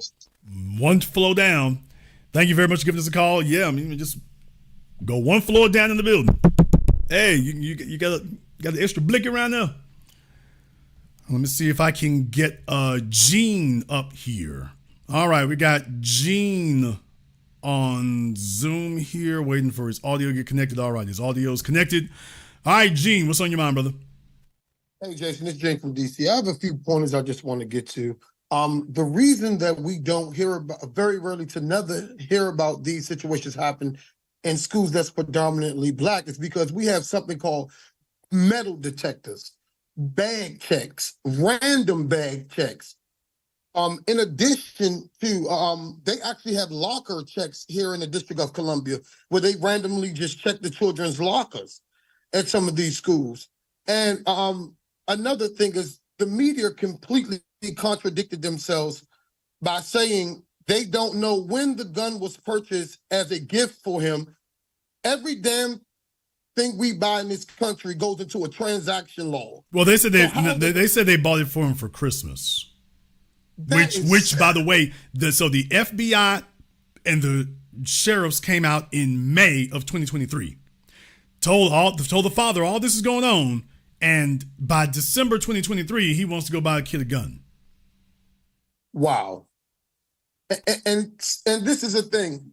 Let that, I know you stated it earlier, but let them would have had just the slightest scintilla that it was one of our students thinking, not even saying it out loud, but thinking or drawing a picture similar to any type of violence, and his damn house to be completely raided. They'd be done, like I said, they even ran to Sean Kingston place over some freaking TVs. So that shows you where they are when it comes to us. They're quite ridiculous, and this is disgusting. White supremacy don't want to do anything about this problem because they'd rather save face of white supremacy. When you are black, remember, your skin is your weapon. Exactly. They have carte blanche to do whatever they need to because in this case, you don't need a gun. You dark. You a nigga. That's your weapon. We've already found the weapon. Right. And then I noticed the media is just simply refusing to call this young man a murderer. That's exactly what it is, a freaking murderer. And they just beating around the bush. I know it's quite normal, but you never hear this kind of rhetoric when it's one of our children. And they forever use Chicago as a euphemism for black, but you never hear them calling them young men or calling them trouble. They always use the term murderer, suspect. Remember, demonization is a tool that has to be used carefully. Because demonization is something that can spread across whole groups. They are very cognizant of when they use that against us, and they are very, very cautious not to allow that to be flipped over there. And because the real thing is, you would have to start looking at social factors. You have to start looking at that. And what we've done that upsets the Matt Walshes and the Ben Shapiros and whatnot is when we talk about white supremacist culture, well, the gun culture goes right along with it. It goes hand in hand with it. So when you see these attitudes about that, when you take a look at his mom and whatnot, when you take a look at the mom and the dad and the attitudes about that, and then how all of this basically is a textbook profile of what we said. White supremacy is a system. Racism is a systemic practice. It's not just one or two people.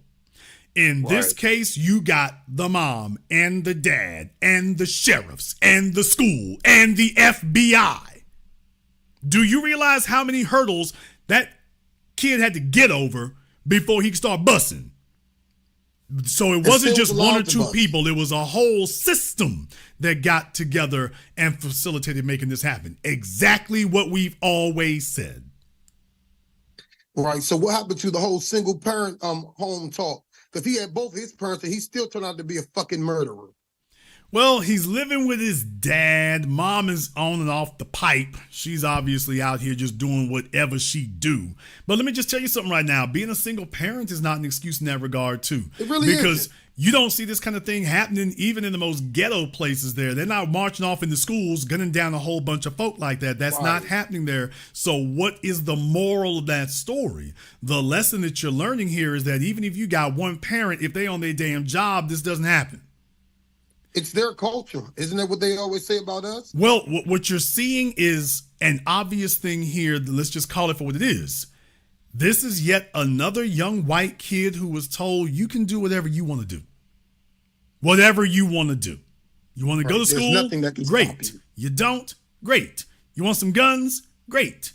We sit up here, we thought we was balling, we had a car. It's like, hey, you want a gun? And not just any gun. Oh, let's go get you a souped up fancy one here. Whatever you want. If it's what you want, you should have it. Well, when someone has adopted that mindset, then they also adopt, well, if you want to do something, you can do it. Okay, well, if I want to gun down the school, can I do that too? Right. And see, I want to make a quick point real quick, and I'm going to land my plane. I was watching a movie, and it involved, FBI agents investigating the minds of psychopaths and serial killers.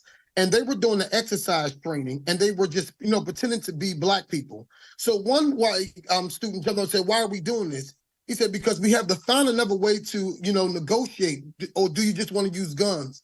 The white dude said, I'd rather just use guns. So they see guns as an answer to any and all of their problems. Yes. I mean, that has always been it.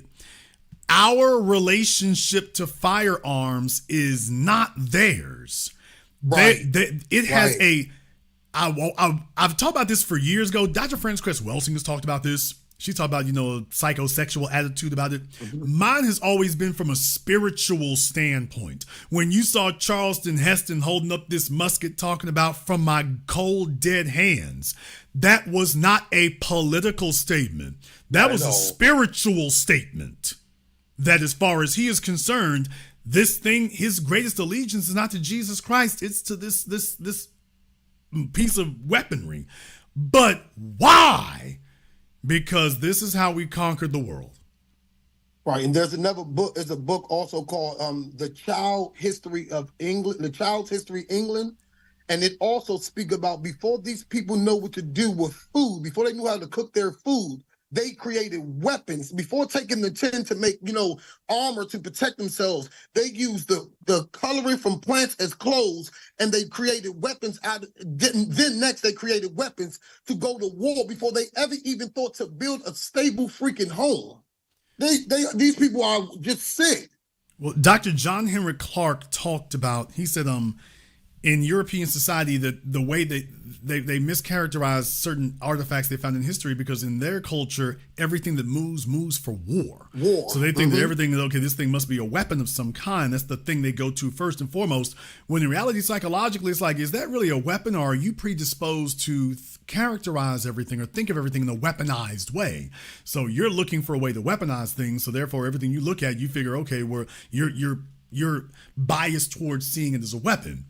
This is a severe spiritual significance to this, because, for example, I've talked about this for decades and whatnot, but this is a good time for us to have a refresher on this.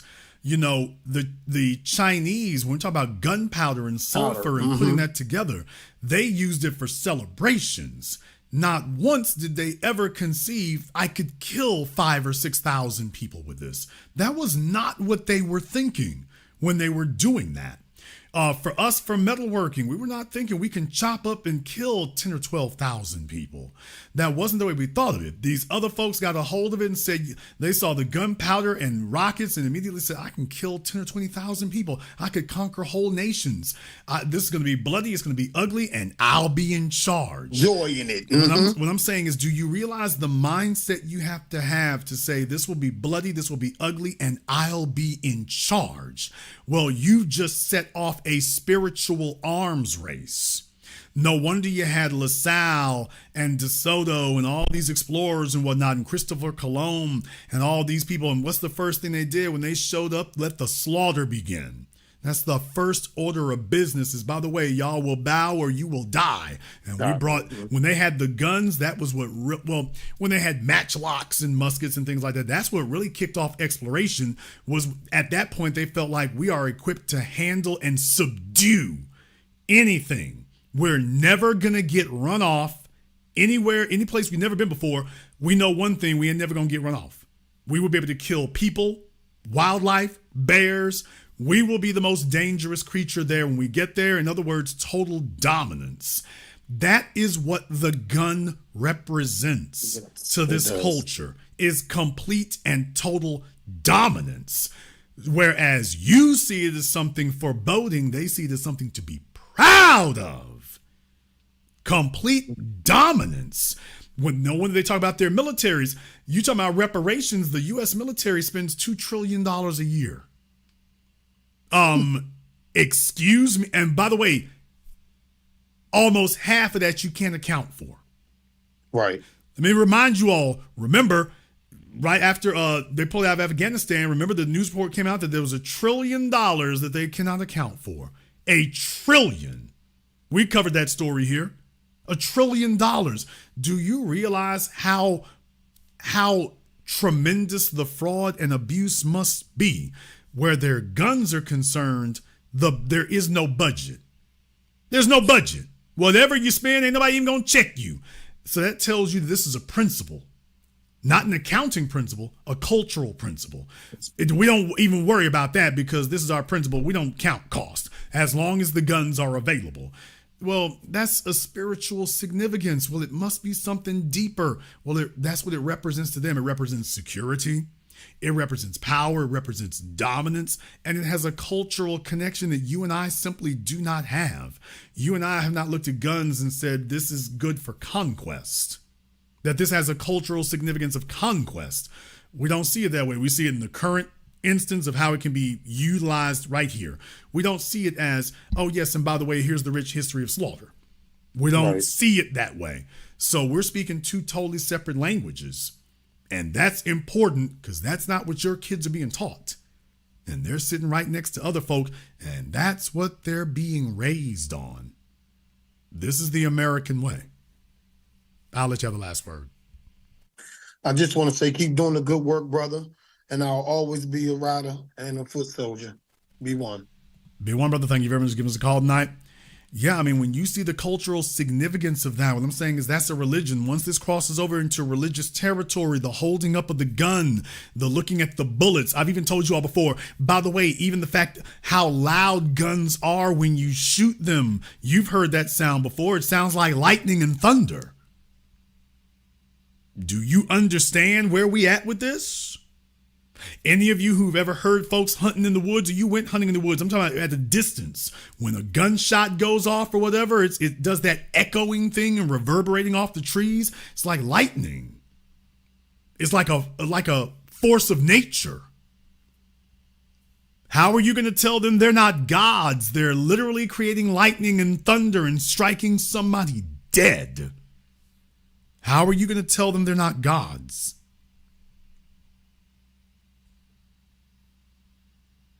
That's the tradition that's being handed down. That one. No wonder you can't break them of it. Let me go ahead and see if I can get Maurice up here on Zoom. All right, Maurice on Zoom. What's on your mind, brother? Yes, sir, Mr. Black. A little nervous, speaking something so real, but first, sir, I'm a long distance truck driver, and back in January, I was in the Hoosier State, and I walked through the truck stop and everything, and it was this one guy followed me. I knew he was there and everything, and you got to be cautious in certain kind of places that you go to, and for whatever reason, I was there and went back out to my truck. I knew he was following me the whole time, and so I got in my truck, and he pulled up close on me, and I sat in there. Now mind you, with some white women in the truck stop or whatever the case may be. So I get in my truck, I sit down, I eat my food. I was eating my food before I left, and I saw him get close up on my truck, closer than he should have, and probably about maybe 5 to 10 seconds later, I started hearing that ringing, that thunder, right? I didn't think anything other than, him just wanted me to, say, hey, get out of my town. I get it. Not a real, I'm used to it. I've been trained for it, right? And so that happened. And then and where was that at? Days ago, it was in the Hoosier State, the same place that that one popular TV show, Lady Queen and Duchess, her cousin was unalived in Fort Wayne, Indiana, truck driver, and he was found hung in his trailer. And not everybody knows that you go to certain places, that's not the same Caucasian lady that you might see in your town, and more welcoming and inviting. It's a whole different world out here. But I would advise you all, the real thing is that when folks want to tell themselves they can let their guards down, if you are in America, you're a target, particularly if you're off by yourself. This idea that that's a deep South problem or whatever, no, that's where they made the movies. No, everywhere you are a target. You're a target, and from time to time, people are looking for acts of terrorism they can commit so that they can send the message to everybody. Like I say, everything is about dominance. We're going to send the message to everybody here about who runs this and whatnot. And it has no value if they cannot violate your rights. So we can use that word rights and whatnot, but by the way, the greatest value is who can you got rights, but who can violate them with impunity. That's the real point of it. So all of you everywhere, just notice those same things. Those are parallels and patterns that you notice. If you are off by yourself, folks start getting real bold. A couple of days ago, so I have this, I got about $1,200 in my CB radio. It's not for status. It's just to be able to get out and understand and hear clearly and different things like that. And so I get on the radio because I saw a sign that said that the road was blocked up, reroute, take another route. So I jumped on the CB when I turned it on, and I just started asking around, hey, northbound, such and such, such and such, and I ain't get a response until late. And guy get on there, he say, now we all know that even numbers go east and west, odd numbers go north and south, and he's talking about for the interstates, you all, for the interstates in America. Even numbers go east and west, and odd numbers go north and south. Go ahead. And so he mentioned, so let's just say 65 north. He say, what? So he said, yeah, you can go 65 west. And I'm still trying to straighten my antennas to tune in, right, to the point where of understanding logic. And I guess he must have been convoy with somebody, and he gets on, and the guy says, he tells him, he say, are you done messing around for the day? And he say, you don't even know. Now, before I finish that, now, when you got to, no matter what you do, no matter where you at, and you can break this down understandably. So to the point where no matter what you got, no matter what you do, if you got more than him, if you exude more than him, if your truck is better than his, if you dress better than he do, and he's eating a sandwich, like, he's eating a piece of bread, bologna sandwich. He's got to eat bologna sandwiches, and you don't exude that type of action. You're maybe just a little bit better. That's causes him to get jealous. And so when he said, you done messing around today, and then he said, you don't even know. And as I kept going and it hit me, I said, that was a threat. So, as the boule, as they sit back and they sit high and they're away from all these different things, they really don't understand how important that that the bill that the Asians got and how we needed that protection too. But when he said that you don't even know, it something clicked in my mind back in 2014. When I was in Kansas City, there was a gentleman, a former neo-Nazi by Fraser Miller, that did what he did. And I just took one picture of him. I just looked at the picture, his arrest photo, and I said, he's got cancer. I already knew right then. So when he went to court, they put him on death row, and they said that he's gonna go by the death penalty. They said, well, he won't make it. He's got emphysema. So essentially, what we're dealing with these SWSs, almost in a sense like kamikaze pilots. When they have nothing else to live for, they live their life of this rhetoric for so long, and then when it's all over and they got nothing else to show, they never acted on what they always wanted the courage to do until they have nothing else left. And that Fraser Miller was a perfect example of it. Well, on the one hand, we can say when they don't have anything else left, but that's not really what occurs. What actually occurs is even if they didn't take action themselves, they pass it on to the next generation. So that's why I keep pointing out this is a religious thing. It's a spiritual thing. And all the things that the so-called founders used to dominate and subdue the land when they left out of Europe, that is the religion that's been passed on. You're not allowed to get away from those things because they understand this is how we really did it. Not being the best and brightest, not being the smartest, That's not how we guaranteed it. That wasn't the insurance policy. Yeah, some of us were 33rd degree Masons. Some of us did have some degrees. Some of us did have universities. But that wasn't the insurance policy. The insurance policy were those guns back there. That right there locked it in. And if we were more, the whole point is, are you more willing to use it than they are? And they're sitting up here holding up their Bibles and quoting their religions. Are you more willing to pull the trigger than they are? And if you are, then at the end of the day, you will dominate either by intellect, by economy, or by force of arms. I'll let you have the last word. Yes, sir. Mr. Black, I wanted to know, what were your thoughts on Special Order 15? I wanted to save this for tomorrow because I wanted to reread it over what I read about it in terms of having some type of protection, because this civil war that they keep talking about, that they spew, this civil war, it's going to be a civil war. If we lose our jobs, we lose this, we lose that. No. I really believe that through this course that we on for reparations, I believe that civil war would turn against us. Well, no. Look, George Floyd showed you all that the Civil War talk was just that. It's a fantasy. It's this psychosexual fantasy that they like to indulge in. If they was about that business, they had all through 2020 during a pandemic. You're talking about locking the world down. You want to talk about a Civil War environment? If they was about that life, they had from 2020 to 2022 to get about that business. Because we were out there in the streets.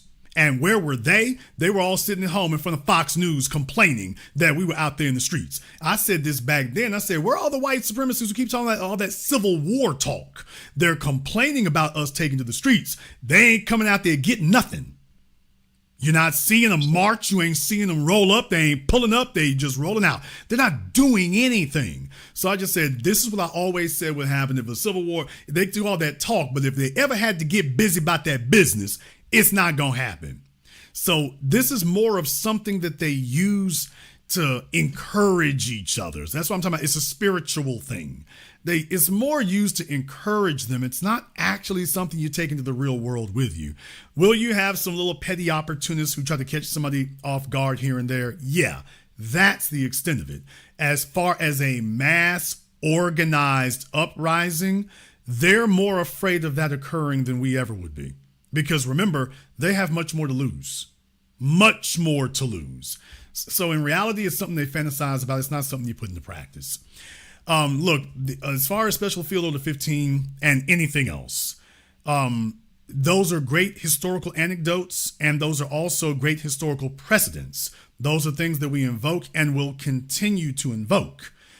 But putting it in a modern context, we need to be aware of those things, because those provide the substantiation for our claims that we make. But ultimately, our claim is going to have to be based on because we said so. Now, this is going to be a new concept for black folk, but I've talked about this for years. It's going to have to be based on because we said so, because if we allow everything to become a damn debate, we'll be here forever and nothing will get done. It can't be because we convince people. They already know. White society already knows about slavery, Field Order 15, Jim Crow, the Black Wall Streets. They know all this. The Freeway Act that targeted us, they know that. Of course they should know. They're the ones who helped put them through our neighborhoods. They know there's not anything you could name of anything we're owed, any treaties, any regulations. They know all of this. It all comes down to one thing in their minds. So what you gonna make us do? That part is already settled. It all comes down to, okay, so what y'all gonna make of it? And that's the only real thing you need right there. In California, we're not even sitting up here arguing with folks to substantiate, what the claims for. That's why I told everybody, stop with the damn committees and whatnot. We don't have to substantiate anything else. They already know.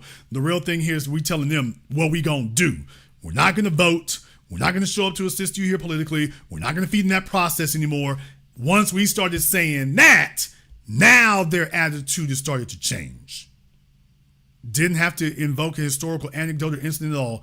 That's when you start. So my answer to you is, you don't wait for power. You take it on your own. Be aware of Field Order 15. But what we going to get now is not substantiated by any Civil War generals. That's not going to be our basis. It isn't our basis now. Whether they know about Field Order 15 or not, you're going to do this because we said so. Thank you very much for giving us a call tonight. From here going forward, you're going to do this because we showed up. You already know what you owe us. We're just going to stop the bull crap and sitting up here pretending we're arguing with you. You're going to do this because we said so. We're not going to sit here with you sitting up playing dumb. I want you all to understand, from Tucker Carlson, the most virulent white supremacist you can find, to these folk up here on your screen. Everybody knows. They know what we're owed. They know what the debt is. They know how the society's conspired. They know all this. All they want to know now is what we're going to do about it. They just want to know, is there going to be any other action other than reminding them and waving treaties and papers in their faces? Or are you going to do something other than that? We showed them we're going to do something other than that. All of a sudden, folks start moving around now. They start moving around. But don't any of you be deceived. That's the basis upon which we base these things. That's the basis upon which our claims are made now. You already know what you owe us. We're saying it's time.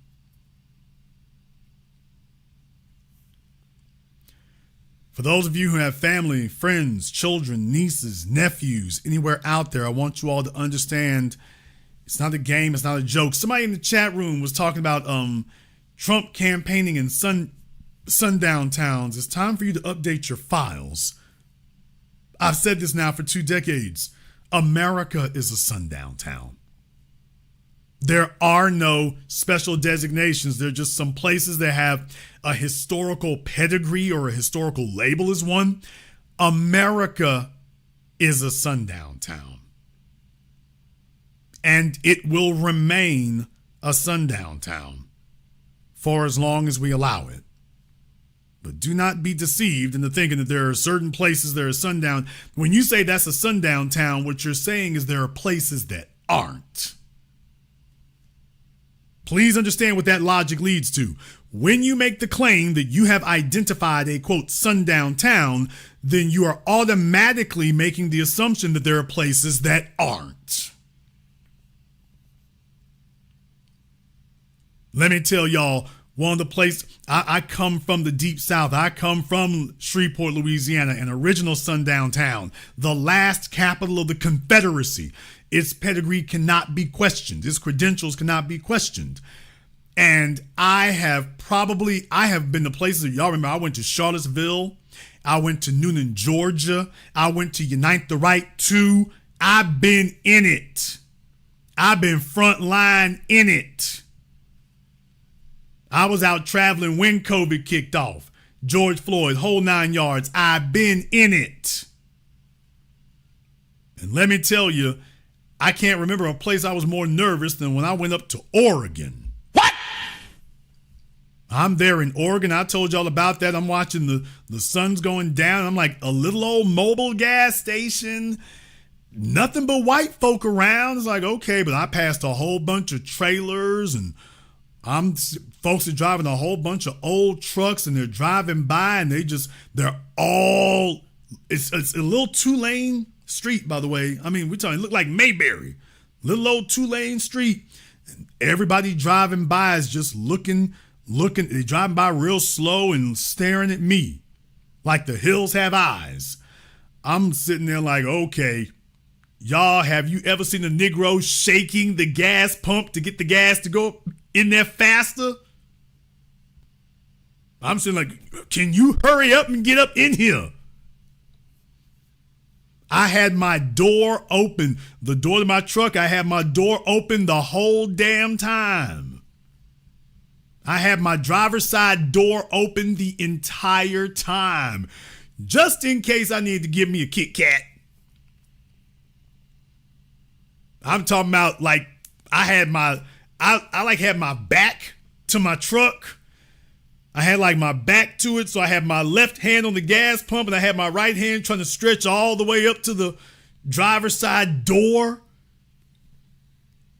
So I'm doing this weird thing where I'm trying to like be between the 2 points there. I don't want to be too far from one or the other because, well, Jason, why don't you just stand by the driver's side door? Because the instant that gas tank clicks and it's full, I want to undo that pump and get up out of here. The moment I hear that clunk, up, out you go. We're not going to daddle at all. I'm trying to move. I'm trying to move. Folks, I've been to South Side of Chicago, Bronx, New York, Pork and Beans, Miami. You name it. I've been there. I'm sitting up there in Oregon in Trailer Park Central. Man, look here. I'm sitting on pins and needles. Oh, one more thing. And then it was like, damn me, 30 days a night. I'm seeing the shadows on the ground. It was real weird, y'all. It was real weird. It was in January. It was real weird. The sun, you could see it. I'm sitting there in the town. It was a lot brighter before I came around that mountain. I'm watching the shadows get longer. I'm literally watching the shadows overtake the whole street until finally, I'm just talking about within the course of 2 or 3 minutes. It was insane. It was like being in a movie. It was like being in my own personal horror movie. I'm in Oregon.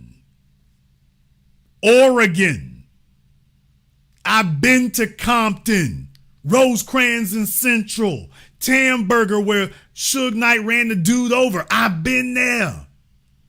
And I ain't telling you it can be, I'm not telling you there ain't some treacherous places. I'm just like, by the way, I was never as nervous as I was there. Well, Jason, why? Because I can tell when everybody around me is on code. They don't know me. They never seen me. And literally every single person, there was nobody at the store, by the way. The pumps worked, but there was nobody manning the store. So I'm like, man, everybody here is on code, bro. You are out here by yourself. Everyone here around you is on code. They're all looking at you the same. They're all staring at you the same. They're all driving by the same. Everybody's on code. If somebody makes an accusation, they all gonna be on code. They already know what they gonna say and how they gonna say and what they gonna do, and it's just you.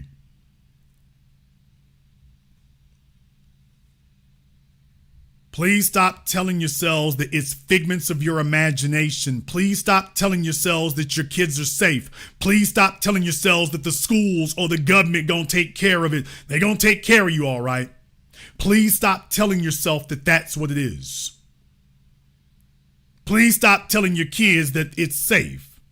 Please stop telling the kids that they can have a zaddy fetish. Please stop telling your children they ain't got to worry about that. Please stop telling your children they need to watch out for the black kids. Everybody else is cool. Please stop telling them that.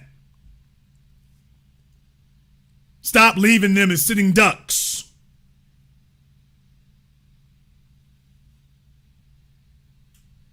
You are on treacherous ground. The rest of these folks here are doing it because they can get away with that. They in a whole different thing going on right now. They got a whole different program happening. Whole different program.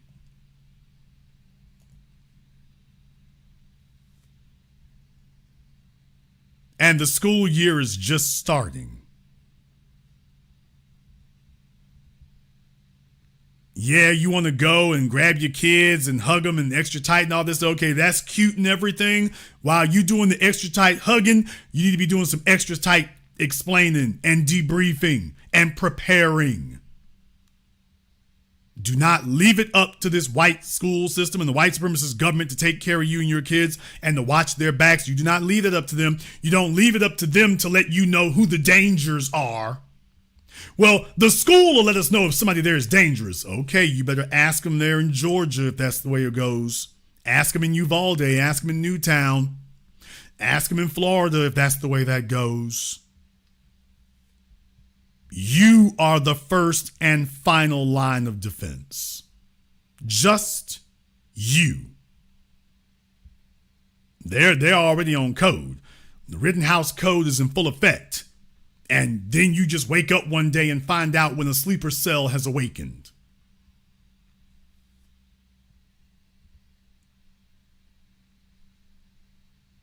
Well, they're too young for that. Oh, look at that kid over there. I mean, what? He's too young to get in any real trouble. Okay. Please remember he was making the threats last year when he was 13. You notice they're getting younger and younger. Did you all notice that? They're getting younger and younger. They're getting younger and younger now. This one was 14 when he began shooting, 13 when he began making the threats. So middle school. So far as I know, we haven't had a middle school get shot up yet. So far as I know. So for those of you saying, well, my kids ain't old enough, they're not in high school. Okay. If you're telling yourself your kids are safe because they're in middle school and not high school, okay. All right. Believe that if you wish to.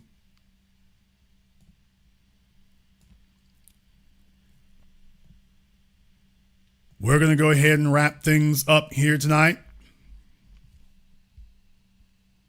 A rather somber program here tonight, but in my function as the new black media, I need to make sure that you are aware of that.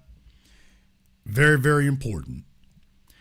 If you are new here to the Black Channel, welcome to the Haven of Intelligent Black Thought. We do this every weekend.